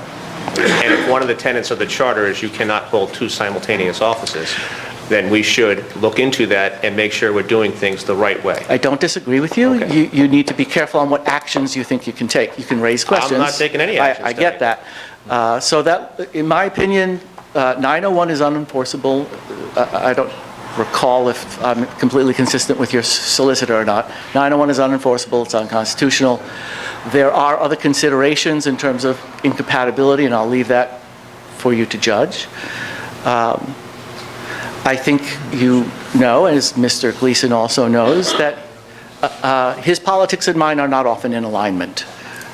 That said, taking a step which might lead to the ouster of a sitting elected council member is a very serious step that I think needs to be taken with particular caution and deliberation,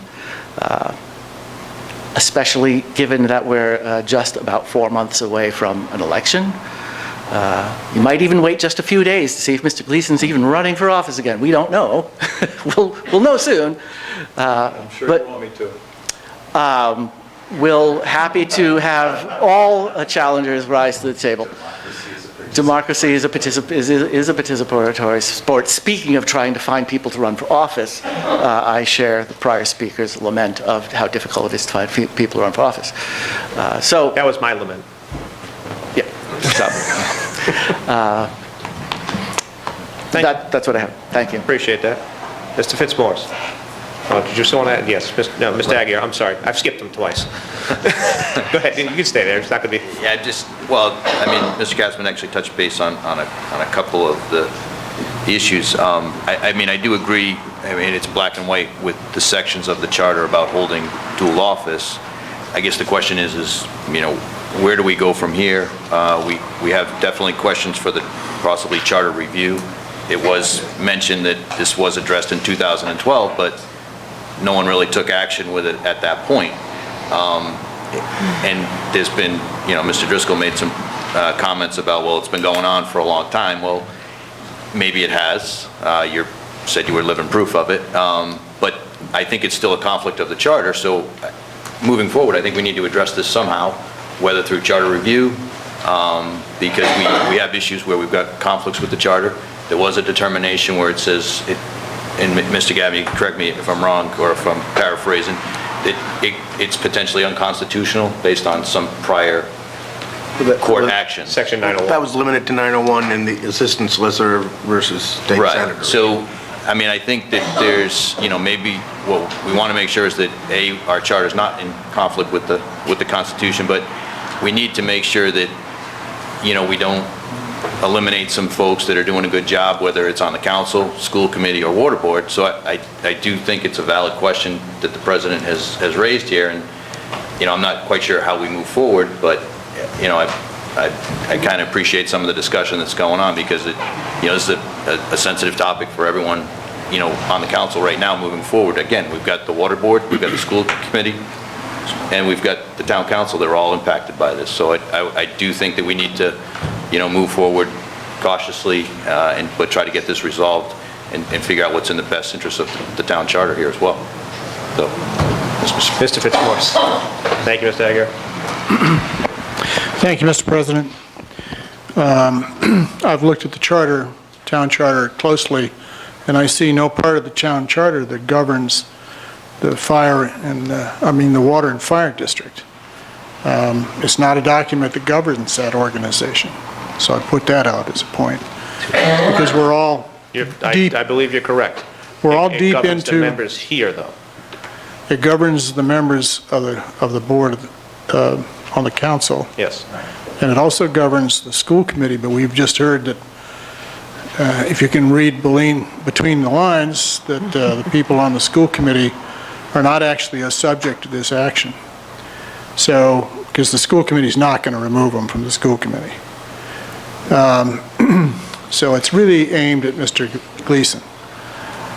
Which brings me to a question. Has anybody formally notified Mr. Gleason by letter that he's subject to disciplinary action? Because I don't believe there's... because the OMA requires that. Okay, I don't believe there's any notice in here that mentions Mr. Gleason. It mentions 4 individuals. Is there anybody here that doubts that Mr. Gleason is the subject of this discussion? Mr. Gleason is one of the 4 individuals about this discussion. Yes, it's listed as 4 individuals from the school committee and town council that I believe are in violation of section, well, not 901, it could be 202 or 702. This is my opinion. I think we should find that out. Or we can just continue to break the charter. I don't care. I think it's important that we enforce every law on our books. I think I heard, but I could be mistaken, the inference that there's, this council has to decide on whether or not to remove Mr. Gleason. Where was that inference? I thought I heard that. Was I You wrong? did not hear that. Okay. I didn't hear it then. Thank you. I believe you heard it from Mr. Katzman. In the context of not doing it.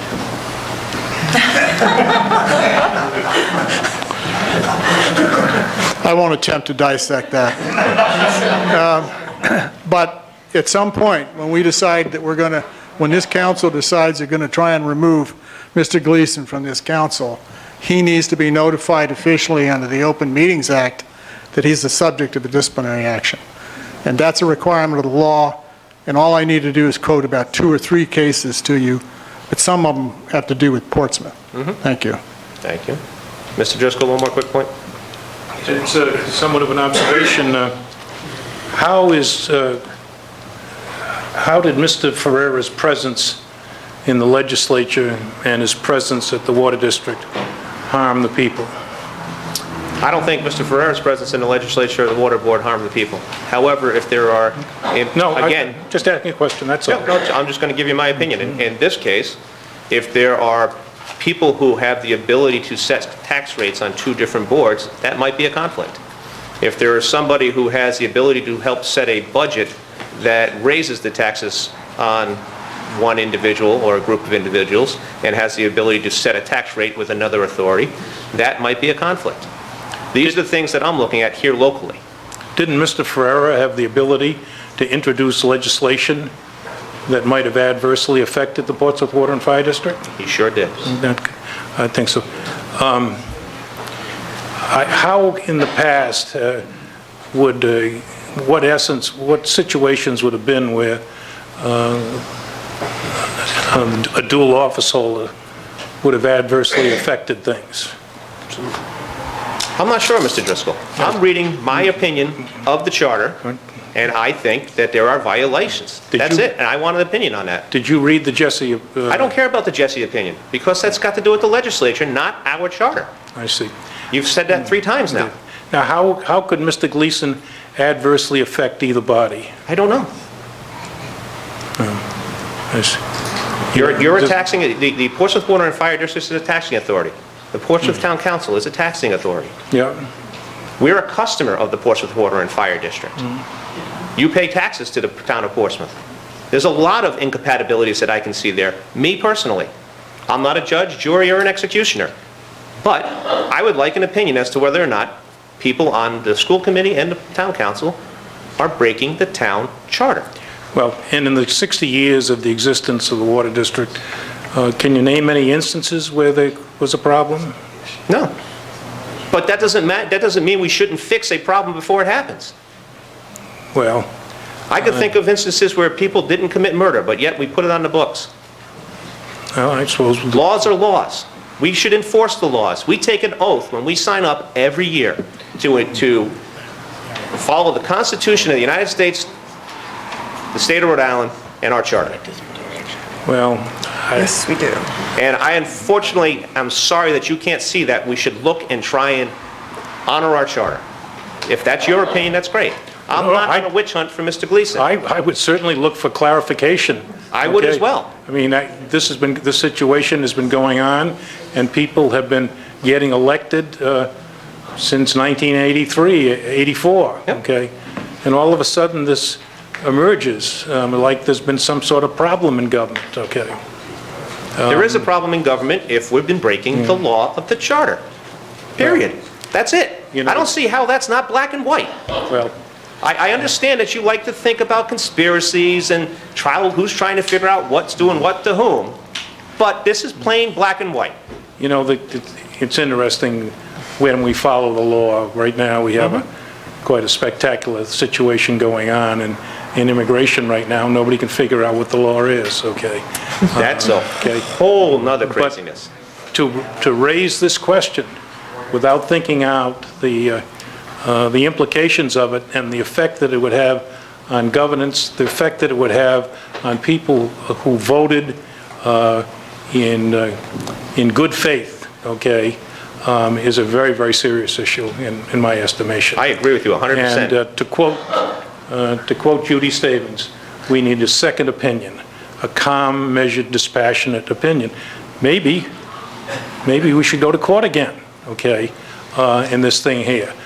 I would hope that the town would pay for Mr. Gleason's legal fees, okay, but obviously the town has a lawyer, okay, who's being reimbursed by the town payers and that sort of thing, and Mr. Gleason ought to be accorded the same courtesy, don't you think? If Mr. Gleason was under action, yes.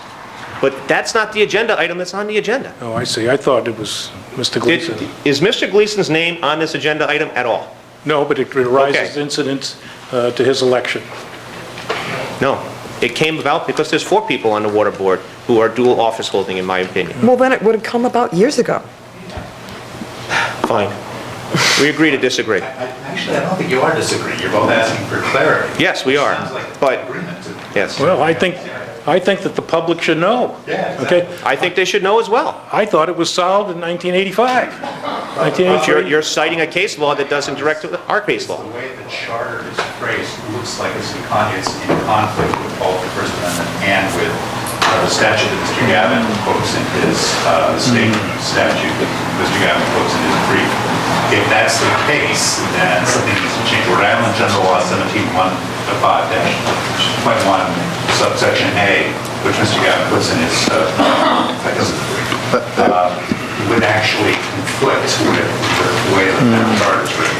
That, Mr. Hamilton is saying, we need to clarify that situation, regardless of how many years this has been going on.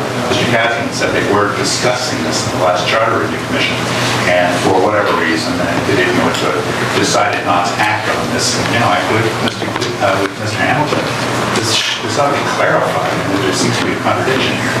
So you're asking for clarity. President Hamilton's asking for clarity. That sounds like agreement to me. What I just would add is that the Water District desperately needs qualified people to run, okay? So does the town council and the school committee. And there are very few people who are interested in government. And because somebody is interested in 2 positions that have very, very little overlap, they should not be excluded. Thank you. Stand. Mr. Driscoll mentioned the council going to court to resolve the issue. I just wanted to note that the council would not have authority to take this to court. There's only 2 ways we could get to court. One would be if the council voted to find the seat vacant, in which case the person whose seat was vacated could go to court. Otherwise, strictly the Attorney General has the standing to go to court to determine an office holder's right to the office.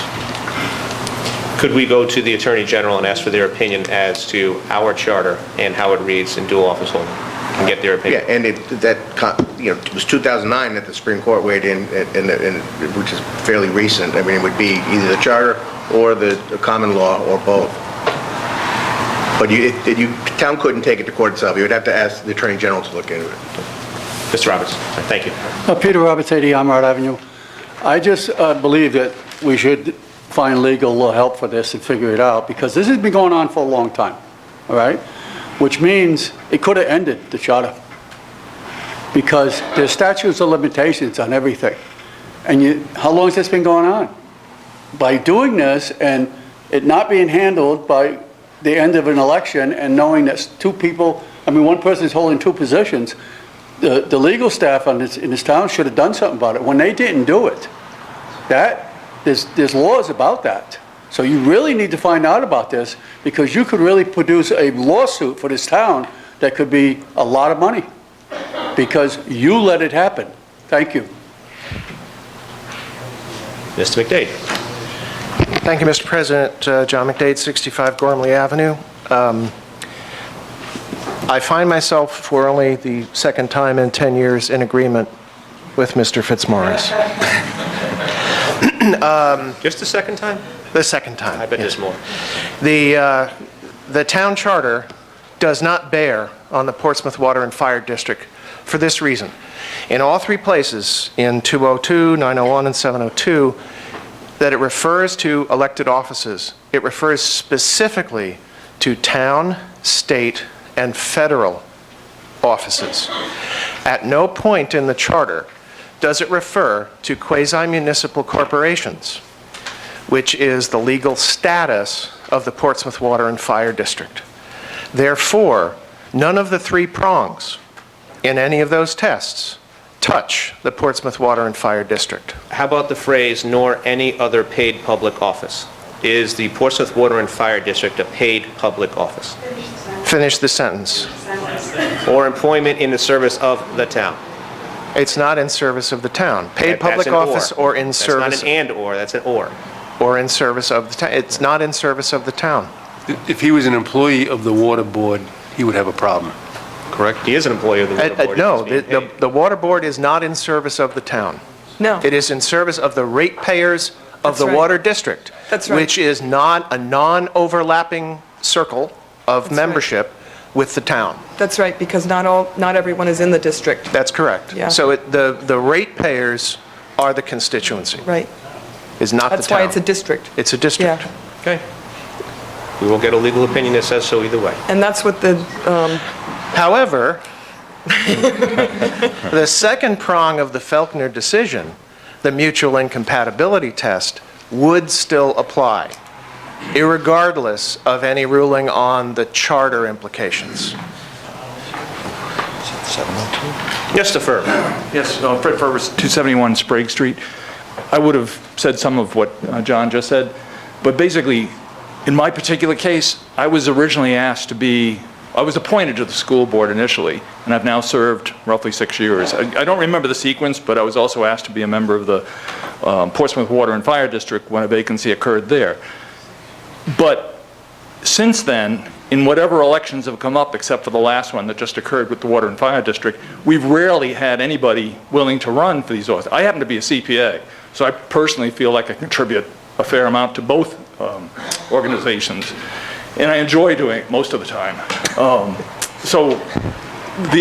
I know I read Mr. Gavin's backup literature, and I think the water board was established by the General Assembly. So as has been stated, I don't believe the water board is governed by the town in any respect. It's a separate entity. I agree. And there's no conflict. The only potential conflict is we establish the rates for the fire hydrants, period. That's it. Other than that, we have virtually no contact with the town.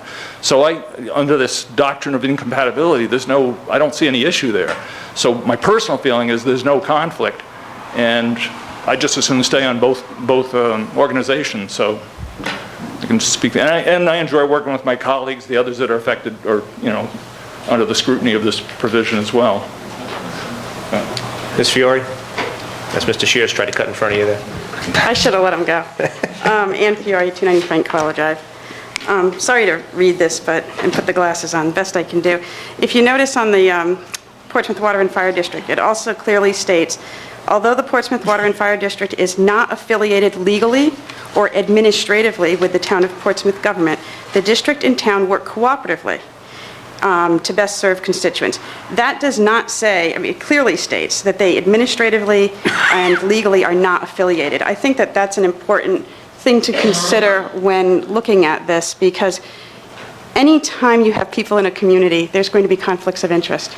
We see people recuse themselves all the time. And I think that we would also have to hold judgment that any of these people who are being questioned would recuse themselves if something was of a conflict. On the Water and Board, it clearly states they don't have any legal jurisdiction. They have nothing like that. So I would question as to it. I don't even think it's a conflict with the charter as you read it, because as I read it, I didn't hear it that way. I thought it meant someone who had an obligation to the town held a position. When you read the sentence in its entirety and you read it in context of the whole paragraph. That's all. Mr. Shears. Good evening. I would like to keep my comments short. I know we're talking about the discussions in the pros and cons of and or, but as far as the comments that were made, whether or not we're legal or illegal, I draw a little bit of umbrage about that kind of discussion.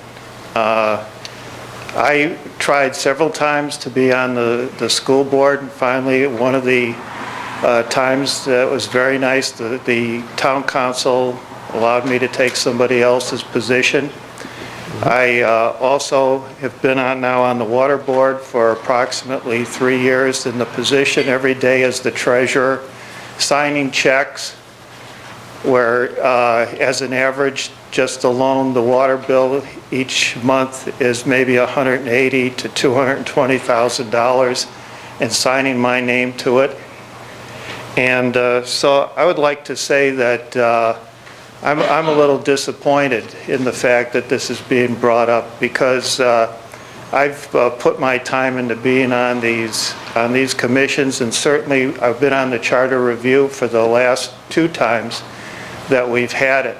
And if I thought that there was a conflict or something like that, I wouldn't have put myself out there to even to take the position. But I honestly felt in my heart that it was all right. And there have been people in the past and up to this. And so I know from on the school board, we talk about the opioid problems and the various other issues. And I don't want to belittle issues, but I mean, in the scope of things, I just have to kind of question in my mind some of the actions right now overall and everything else that's going on.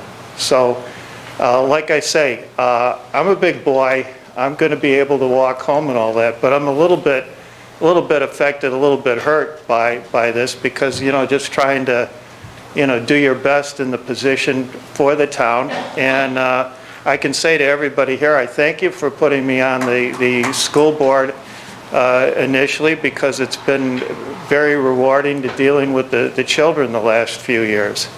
So I thank you, and I hope we get this, and I hope that I'm allowed to stay on the 2 boards. I'm now going to be close to 70 years old. I have the time to devote even more to the town, so I would like to be able to do that. Thank you. Terry Cortfrin, 46 Mary Lane. Since I was one of the dual office holders for 6 years, I just, for the record, I'll let you know that I recused myself 1 time for a issue where we were bringing a water line to a school building. And other than that, I've never seen any other conflict. So just for the record. I appreciate everybody's comments. My goal here is to make sure that we're not in violation of the charter. Period. That's all there is to it. So I would like to see a motion to... Mr. President, I'd like to say something, please. Okay. First off, I think there's other approaches to getting people to step up into politics or on the water board or whatever it may be. And for that to be your concern and to raise that, I don't think you're going to be very successful. I mean, all of us take this position. There's a certain amount we get beat up by the general public, by our fellow colleagues, people that want to, as I see it, me to leave this seat for other people that may want to spruce up their D or R party, whatever it may be. I don't think that's a good way to do this. I was not called or told, hey, you shouldn't do that because they're going to now hold the dual office. I didn't think I was doing anything wrong. I researched it myself. I saw what was done in the past. So my viewpoints are different on how I interpret the charter, of which I was on that charter review committee. I'd have to go back and look at my notes. I don't have the memory that Mr. Katzman has as to what happened, what we talked about regarding this subject, where it didn't go, or where it did, where that particular subject went or didn't go. But I do feel like I'm on trial here, and it's, for something that, for me to be able to share my knowledge, if you will, it's just crazy to me. For people that have asked me why I would even want to be on the Portsmouth Water and Fire Board, I would tell them, like I've worked on many committees here on the town council, it was just a way for me to move further. As we go forward into the future, I think the biggest problems that this world, our town, is going to handle, countries, is going to be trash and water. I've done what I can with recycling. I've been on the recycling committee. I used to crush bottles and recycle newspapers with George Thurston in 1975. I have not moved into the field of preserving water. And I think that's what I want to do with the time that I now have in my retired life, among many other things I'm doing. But I try to keep the emotional part out of it, but I'm going to tell you how I interpret things, so you'll bear with me, some overlap. But I would like this entered into the record, Madam Clerk, and I will hand you a copy. For the record, I would like to state that a fair amount of research went into my decision to run for a position on the Portsmouth Water and Fire District. To date, I don't believe the issue of holding dual office has been raised by the town council or school committee. Article 5 of the town charter lists all of the town officials, including town clerk, tax assessor, tax assessment, board of review, town engineer, building official, town solicitor, and probate court judge. Article 6 of the town charter lists all of the town departments, including police, fire, public works department, public welfare, parks and recreation, and the finance department. Article 7 of the town charter lists the school committee. Portsmouth Water and Fire District is not listed in the town charter as they are not part of the town government. The website of PWFD clearly states they are, quote, not affiliated legally or administratively with the town of Portsmouth government, a point confirmed by their legal representative. My role as a town councilor is to represent all electors of Portsmouth. As a new board member of the PWFD, I represent only those residents and businesses that purchase their water from PWFD. Only those that are within the district could vote for me. Presumably, many already knew that I am currently on the town council, and many, like myself, already accepted that the town and PWFD are two separate and unaffiliated entities. Many must have already felt this way when voting to elect sitting school committee members on June 13, 2012, 12/16/2014, and as recent as June 14, 17. Previously, a school committee member served from June 8, 11 through June 11, 17, all on the PWFD board. This begs the question, why now? Why is this now a problem? Specifically, the agenda question, discussion and action, town charter,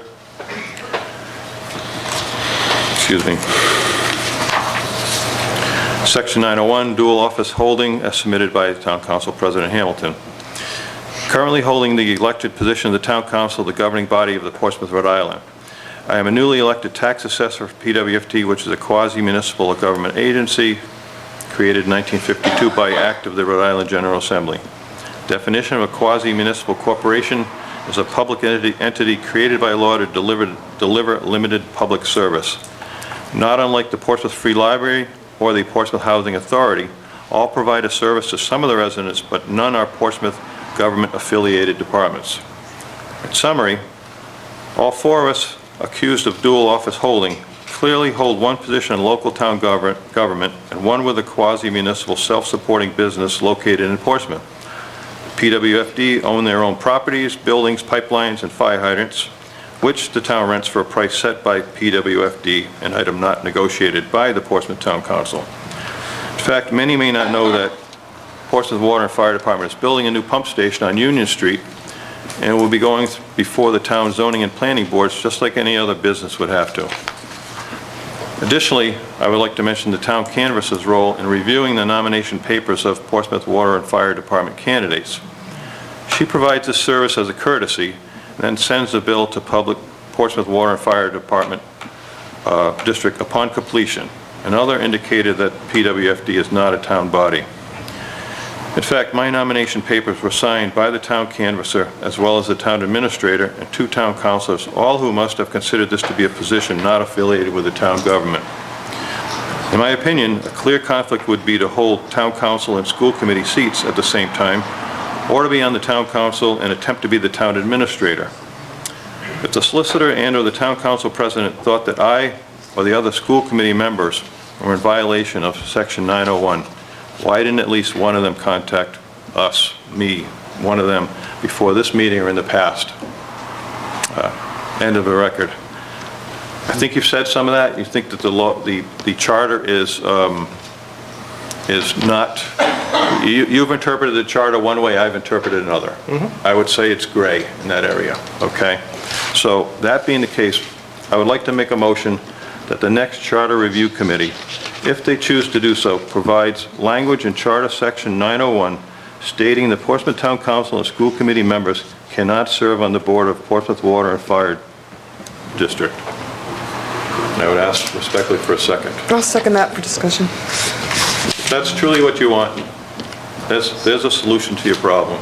I want clarification as to whether or not you can hold dual office, that's it. Not just you, okay? The 4 of you. My recommendation would be ask for an opinion from the Attorney General. That's what they're sitting there to do. Mr. Kessin? I have a couple questions. Are we linking this being a town organization because it says Portsmouth? If it said, you know, like the library, you know, you got offices on the library board. It's not an entity, it's not a department within the town.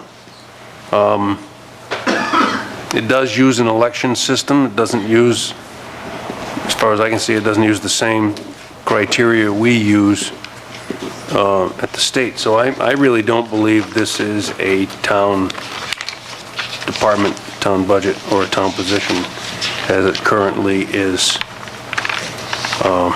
written, and I think we're getting stuck on having it saying the Portsmouth Town Board, but that's only my opinion. No, I'm stuck on it being a public office and not being held to public offices. So, on Mr. Gleason's request that, well, we've already heard once tonight that 901's been ruled unconstitutional. I guess putting that in, I don't know if that would make it more constitutional or not. But me personally, I would like to see it investigated, have a ruling from the state, like the Jesse rule. That applies across the board for school committee and town council that says, hey, this is where you can serve, or this is where you can't serve. Or we can make adjustments to the charter with the Charter Review Commission. So can you read your motion one more time again, just the specific wording? Please. I would motion that the next Charter Review Committee, if they choose to do so, provide language in Charter Section 901 stating the Portsmouth Town Council and school committee members cannot serve on the board of Portsmouth Water and Fire Department. If that were the case, it would have to be probably inserted in 202 and 702 as well. They can review that. I think it would be a matter for the next Charter Review Committee. Okay. All those in favor? Mr. President, I just want to comment that I'd like to explain that I would vote against that motion because we've just heard from people who serve on the water board and on the school board that they believe they can hold both positions reasonably, and so I would vote against that motion because it appears to push towards getting the situation we currently have changed, and so. And I would prefer to get a legal opinion that states one way or the other. And if I'm wrong, I'm wrong. No big deal. That's fine. All those in favor? Opposed? Nay. Can I have a motion to task our solicitor with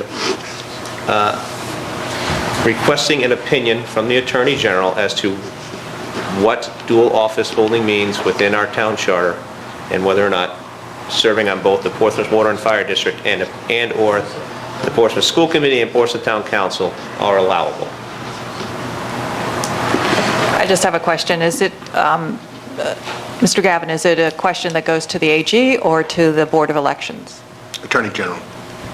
And the Attorney General would be, it's a part of his standing to ask the court to decide the issue. The Attorney General wouldn't make a ruling that's binding the Attorney General. To resolve the issue, the Attorney General would bring an action in court. So it wouldn't be the Attorney General could have an opinion, but he couldn't enforce the opinion unless it went to court. That would be up to the Attorney General. So it's not an administrative proceeding where you could have the Board of Elections decide this? That's not the Board of Elections. Okay. Okay, and then... Just get an opinion.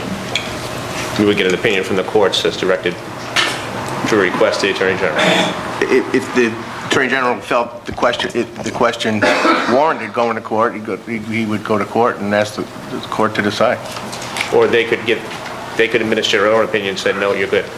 They're okay to run. They could decline to get involved. In the so-called Jesse case, Mr. Ferreira brought the suit as a plaintiff, and the Attorney General intervened.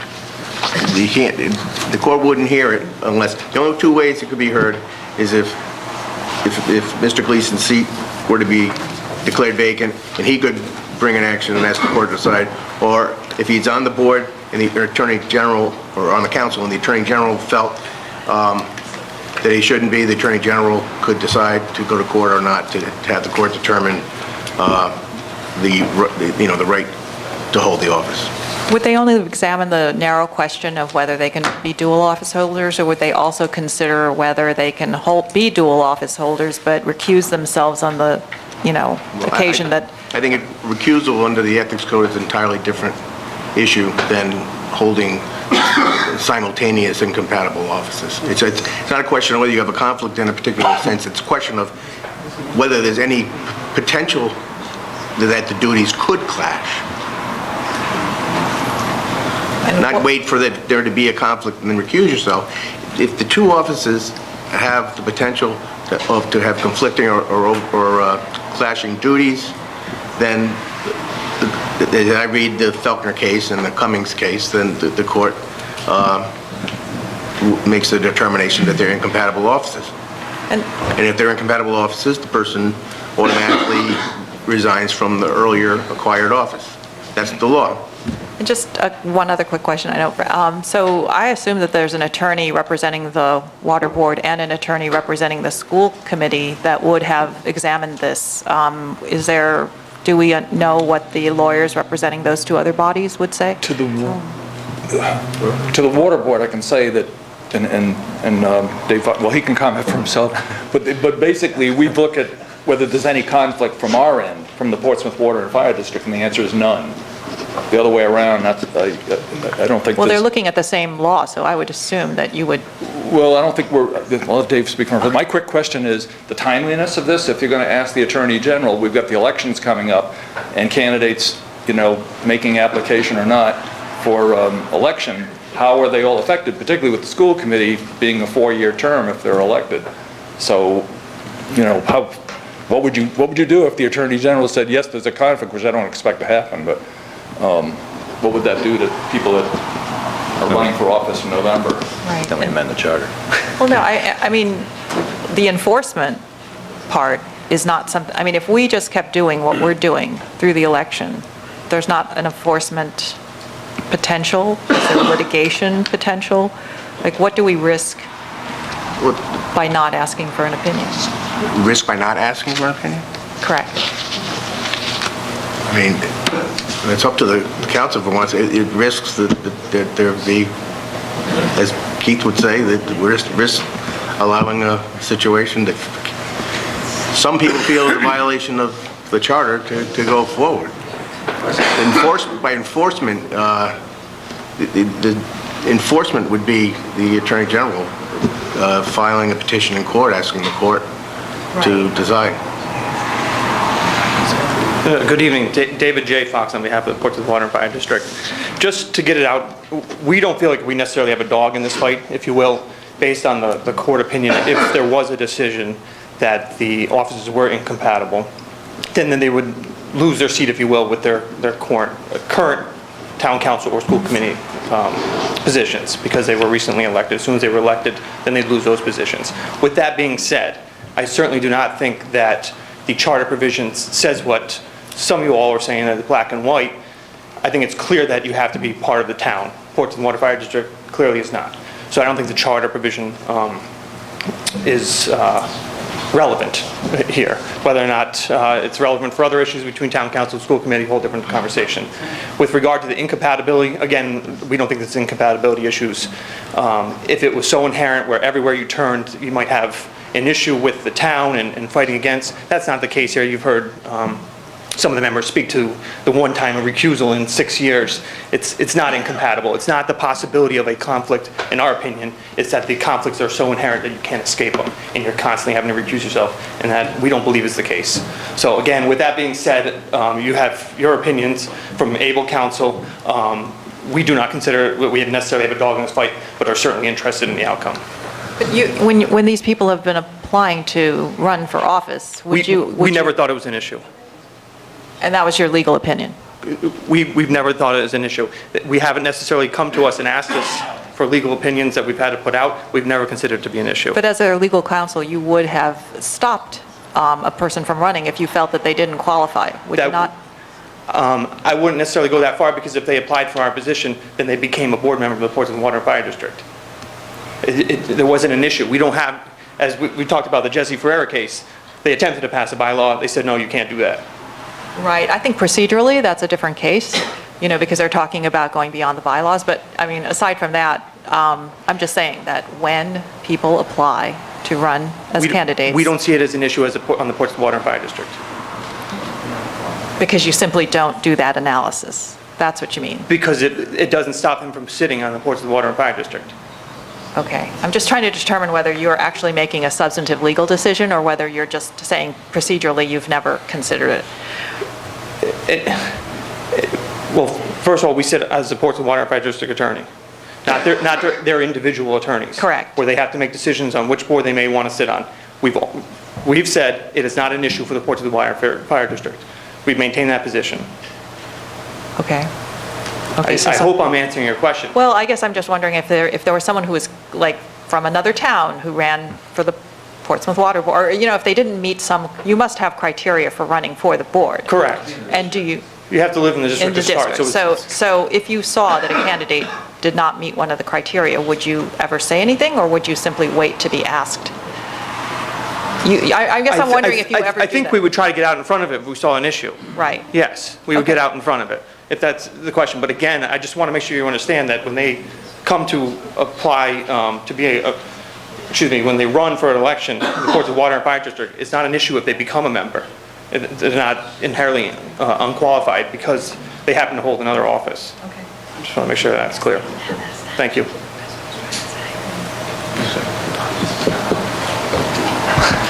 The lawyer for the school committee does not see any conflict, and basically stated what has already been stated, that the town council does not have any authority over the school committee. But clearly, the attorney general would. But our solicitor didn't have a problem with it. Except... Jackie? I just want to clarify the process. I know that people are concerned because this is the declaration of candidacy progress, and on the declaration form, and I just want to explain how I process candidates. When I get your declaration, I will go through what is known as our central voter registration system to determine whether or not a candidate lives in the district that they're seeking office. And every office that you have declared for as a candidate is listed there, if it is a state or town or a federal. The water districts are not, because they're not Title 17 elections. So any candidate from the water district is not listed in that CVRS. So determining whether or not a candidate is eligible to receive nomination papers is that process that I'm going through. And I just wanted to clarify that for people in the room here who do have concerns. Thank you. Ms. Pedro?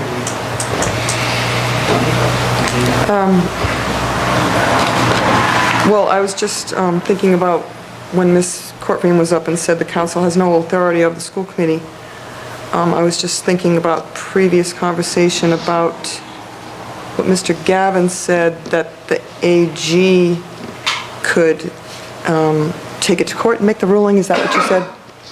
The AG has standing to go to court to file an action, what's called a petition or an action in quo moronto. Right. Which. So the AG would do it, that the town council wouldn't deem the positions vacant on the school committee. Town council, no, not the school The AG committee. would. The town council theoretically would have authority to judge the qualifications of its own member and make a motion to that effect. I don't believe the council's going to do that, but not the school committee. Time out, I'm talking about the AG. The AG? Yeah. Would have authority. You said the AG would go to court. They had the authority and the standing to go to court. If theoretically, I think Ms. Pedro's question is, if theoretically the AG came back and said, no, you can't hold either one of these, town council or school committee vote, the office and the Portsmouth Water and Fire District, by that ruling, therefore, they would make a decision, the offices would be vacated. Exactly. They would probably base it off of the Beckner decision and all of that fun stuff. Again, the AG doesn't make the determination or vacate any office, so the AG would No, they go to court. Right. Right, and make that ruling. Right. Right. So the Kelly? court would make that ruling. Yes. The court would make the ruling, and it would be appealed and appealed and appealed. So this is not a done deal at one court level. Sure. I didn't say it was. Also, you're saying to Gavin that the town council could potentially find one of their members unqualified, say, skipping country or something, but then that member could then challenge the decision in court. But theoretically, if you moved to Middletown, you would be unqualified. If the council declared... Middletown's far enough. The council declared a member unqualified and deemed the office vacated or that there was a resignation by operational law, that person could go to court and ask the court to determine whether that's right or wrong. And try to prove that they actually still live in Portsmouth and not in Middletown. No, yeah, prove that they have the right to hold the office. Right. So. Okay. Mr. Katzman? Mr. President, members of the council, remember how a few minutes ago I mentioned that Mr. Gleason's politics and mine seldom align? Well, this is one of those minutes. That's pretty... I think that sending this to the Attorney General could have a very negative impact on the town. It's possible that a decision could be returned before the elections, ordering seats to be vacated. Those would be appealed, perhaps, or not appealed, or what have you. It could be very chaotic and cause a lot of churning in the town that we don't need. What I would suggest is that a charter review committee actually does have time to bring in experts, including the AG, to come and talk to that body to say, how can we craft a charter provision that passes constitutional muster and yet preserves the intent of the voters of Portsmouth who put the charter in place in that charter language in the first place. So I actually think going to a charter review committee. So I would suggest to one of the folks on the prevailing side, if they think that that's reasonable, one of the folks on the prevailing side of that vote could make a motion to reconsider and take that action if you The problem with the motion for me was that it dealt with one section of the charter specifically. Then you Did could not have a deal with all broader, you three could certainly have, sections of the yes, charter certainly. to be reviewed. Certainly. You don't even need to refer to charter sections, but merely refer to provisions governing dual office holding in general on all three town-related bodies, council, school committee, and water and fire district. Well, if we follow Mr. Kessin's logic, we would count the Portsmouth Library in there as well, right? Well, you just get stuck on a name because you Well, think it's there's part of a function. those aren't elective office, but... Understood, but there's appointed. But you know... It does say appointed. That, to be consistent in what I'm urging you to do, that would be something that a town charter review committee could spend an hour on, and when it's not 10 o'clock at night, and to decide whether or not, in fact, the library is something that should be a part of that.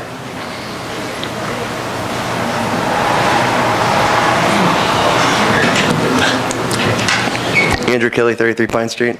Honorable members of the Town Council, I agree completely with, which is actually quite unusual as well, with Mr. Gleason's interpretation of the charter. And I blatantly disagree with the president's interpretation of the charter.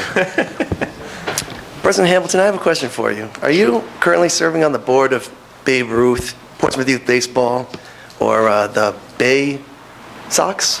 No. Okay. Well, I serve on the board of the Portsmouth Community Theater as well, and I know that other councilors and school committee members also serve on boards of local nonprofits that operate within the town of Portsmouth and within the state of Rhode Island. I know of a couple of town employees that also do. Would you have an issue? So I'm elected on the board of the Portsmouth Community Theater by the members of the Portsmouth Community Theater, as are board members of the Portsmouth Historical Society, as are board members of many organizations. And on the Portsmouth Water and Fire District, I'm elected by the ratepayers of the Portsmouth Water and Fire District. So how are those different? Because as a member of the Portsmouth Water and Fire District and a member of the school committee, you have the ability to affect how much people pay for their rates, their taxes, and what happens in the budget for the school committee. But not related taxes. It doesn't matter. You're But it still does. affecting their pocketbook. No, because as a board member of the Portsmouth Community Theater, you don't affect me if I don't want to go to the theater. You affect me if you raise my rates, or if you... For those ratepayers in the district. Or if you decide that we want to go a $1.5 million increase on the school budget. And I could increase membership fees on the Portsmouth Community Theater, correct? But it So does not affecting affect the me because that pocketbooks is of not those that's a people. voluntary position that I don't have to go watch. I have to pay my taxes. That's I true. have to pay my water bill. Now, I do have a question for you, President Hamilton. How long have you been on the Portsmouth Town Council? 10 years. Okay. And is this the first time that you've considered this an issue in the charter? Nope. Okay, so why didn't you bring it up sooner? Don't know, Andrew. Okay, just an interesting timing. It Thank is you. an interesting time, isn't it? Mr. Gleason, would you like to rephrase your motion to look at all areas within the charter for dual office holding? If nobody wants to send it to the AG's office? That sounds awful. Am I in position to do so? It's a new motion. And then I get excited with the no, sorry, Sergeant Roberts, it would have to be Make another motion. the affirmative It would be a sign. new motion. Okay. Just don't put 901 in there. All right, I would motion that the next Charter Review Committee, if they choose to do so, provide language That would clarify.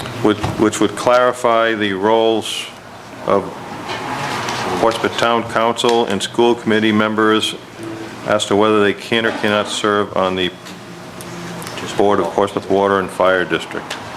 I would say dual office holding in general. I would say dual office holding in general, too. I will phrase that to whether members of the Portsmouth Town Council and school committee members can hold dual office in general. With other Will that work? Portsmouth. Yeah, it's just clarification across the board. Clarification. Because we've already heard that 901's unconstitutional anyway, so. Okay, Will that work? that works for me. Is there a second? Second. All those in favor? Aye. Aye. Opposed? Motion passes 7-0. Now we shall move on to new business number 4, hazard mitigation plan update. Okay, well, Ms. Fujifusa. Yes, it's our- And there he is. He was over there. Mr. Crosby. it's very late, so I just want to say that I put this on the agenda sort of as a public service announcement. I know that there has been significant work done on the hazard mitigation plan. It's been much in the news, and as Mr. Gleason pointed out, water is going to be an issue, and especially sea level rise. And I would just want to make sure that the public is aware that Portsmouth is working on a hazard mitigation plan. And if Mr. Crosby wants to take just a minute to let us know where that is, especially because the public will be kept in the loop, I believe, because there is opportunity for public input. Yes, we are, thank you, Ms. Fujifusa. Mr. President, we are indeed engaged in updating the Natural Hazard Mitigation Plan. Hazard mitigation is an effort to reduce loss of life and property by lessening the impacts of natural disasters. This is done before the natural disaster rather than after the natural disaster. We have a grant from FEMA to update our plan. one of the benefits of the plan is that having a FEMA-approved hazard mitigation plan is a condition of receiving certain types of non-emergency disaster assistance, both pre- and post-disaster as well. So if we have one of those plans in place, we can apply for additional funds. The planning process and the content of the plan are linked together. The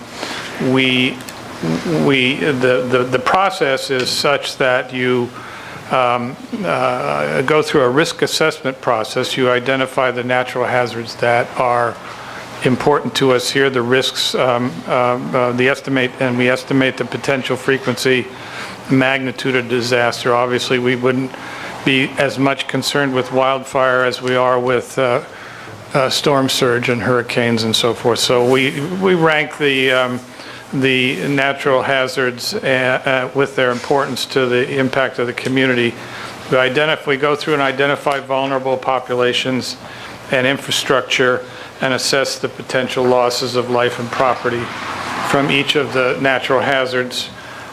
We then go through and develop some goals and objectives for mitigating those hazards, trying to reduce the loss of life and property from a natural disaster. And then at the end of the day, we set aside, where we establish a set of mitigation activities that are cost-effective, technically feasible, timelines, cost, responsible parties, and so forth. So we're engaged in that process. We have a VHB as a consultant who is helping us.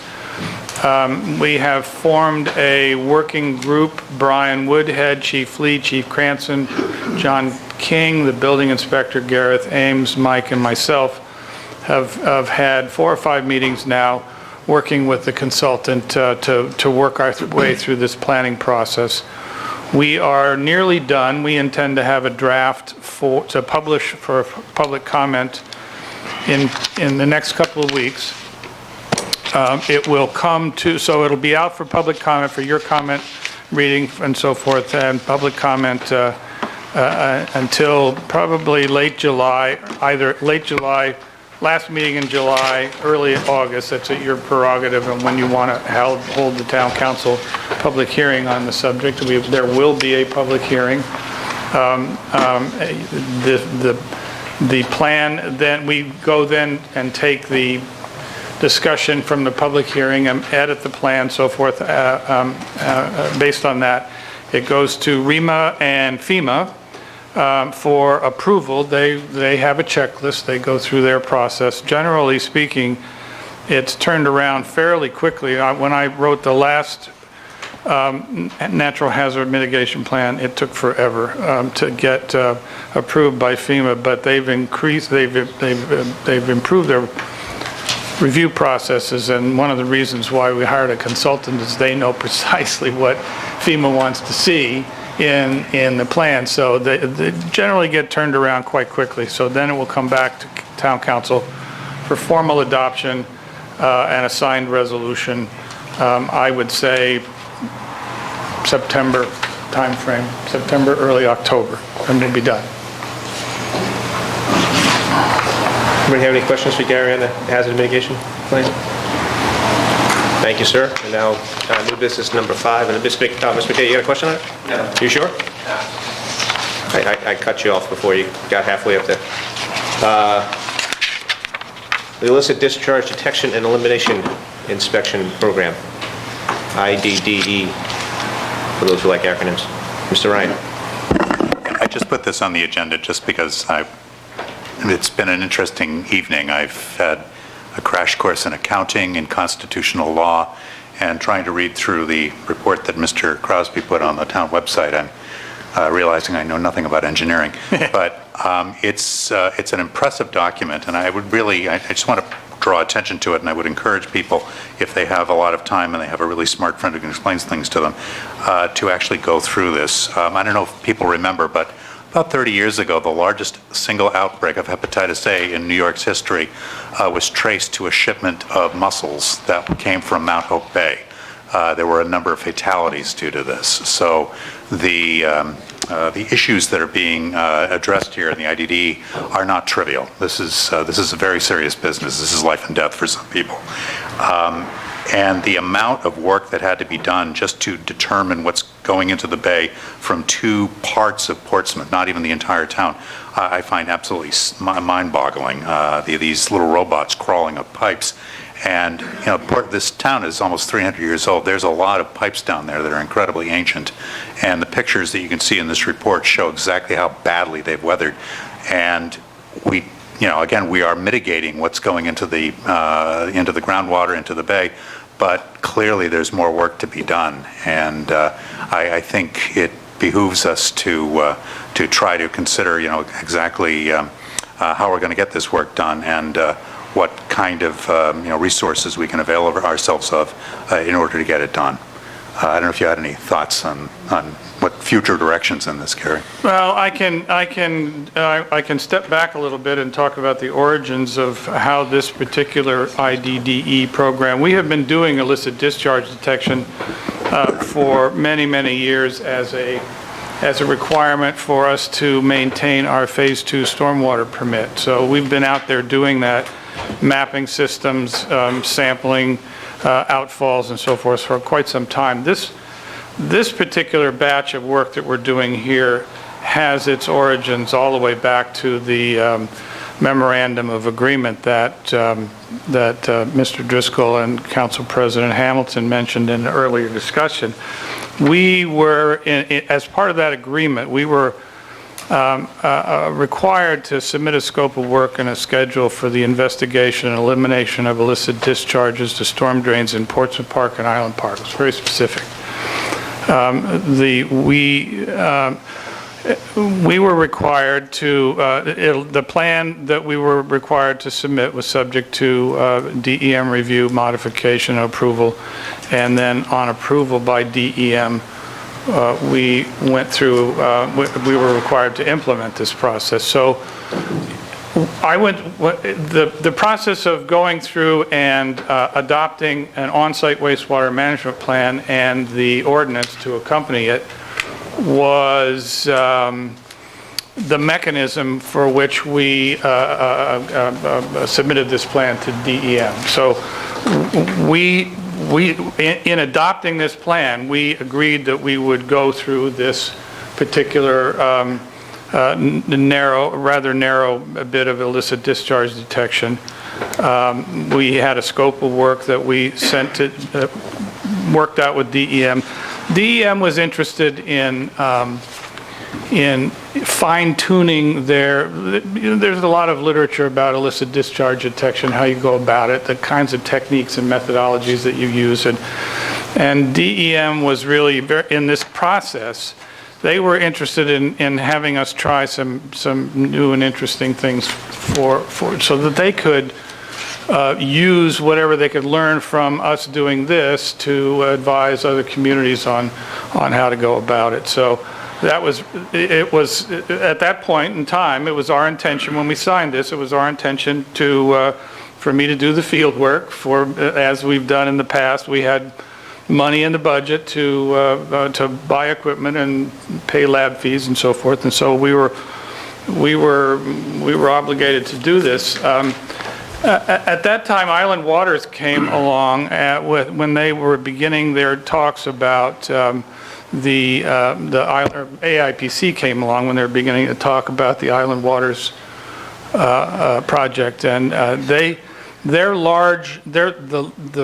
large encompassing scope of what Island Waters wanted to do was to bring together 3 municipalities and 3 nonprofit organizations to pioneer a new, more cost-effective approach to achieving clean water goals. I'm being kind of wonky here, but it's important to understand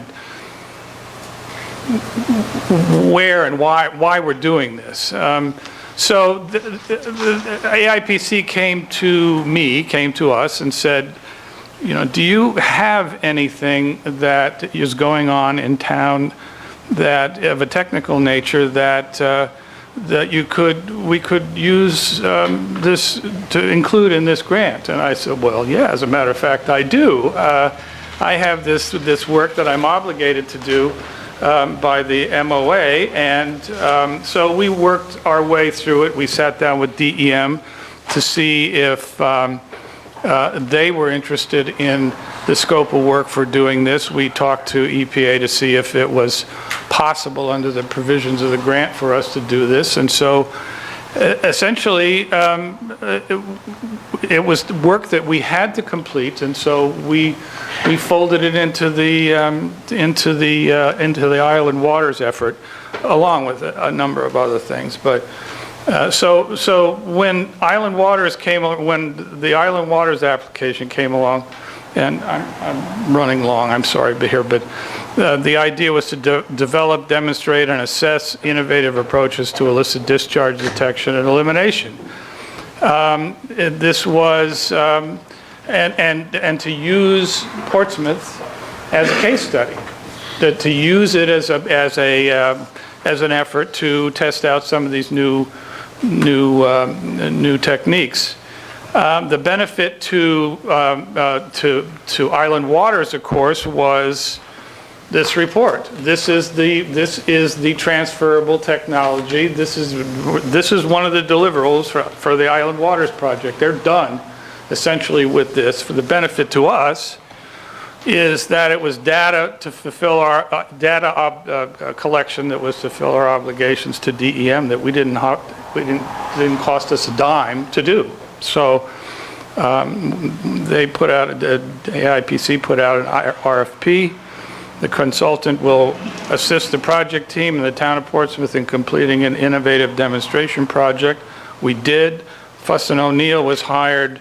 They and us and the town went back. Fuss and O'Neill looked at the scope of work that I had produced and went to DEM and said, I think we can do this a little bit more efficiently and a little bit more cost effectively, and we have some techniques that we have learned in doing this kind of work for other towns that might be applicable here. And so the three parties got together and figured it all out, and we ended up having a number of other meetings with the TV camera people and the labs and our own police department. We sent out letters to the neighbors when and where this work's going to be done, and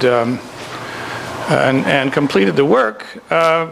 This was all paid for by AIPC grant. It was not, we had no out-of-pocket costs except for my time, out there managing things and participating.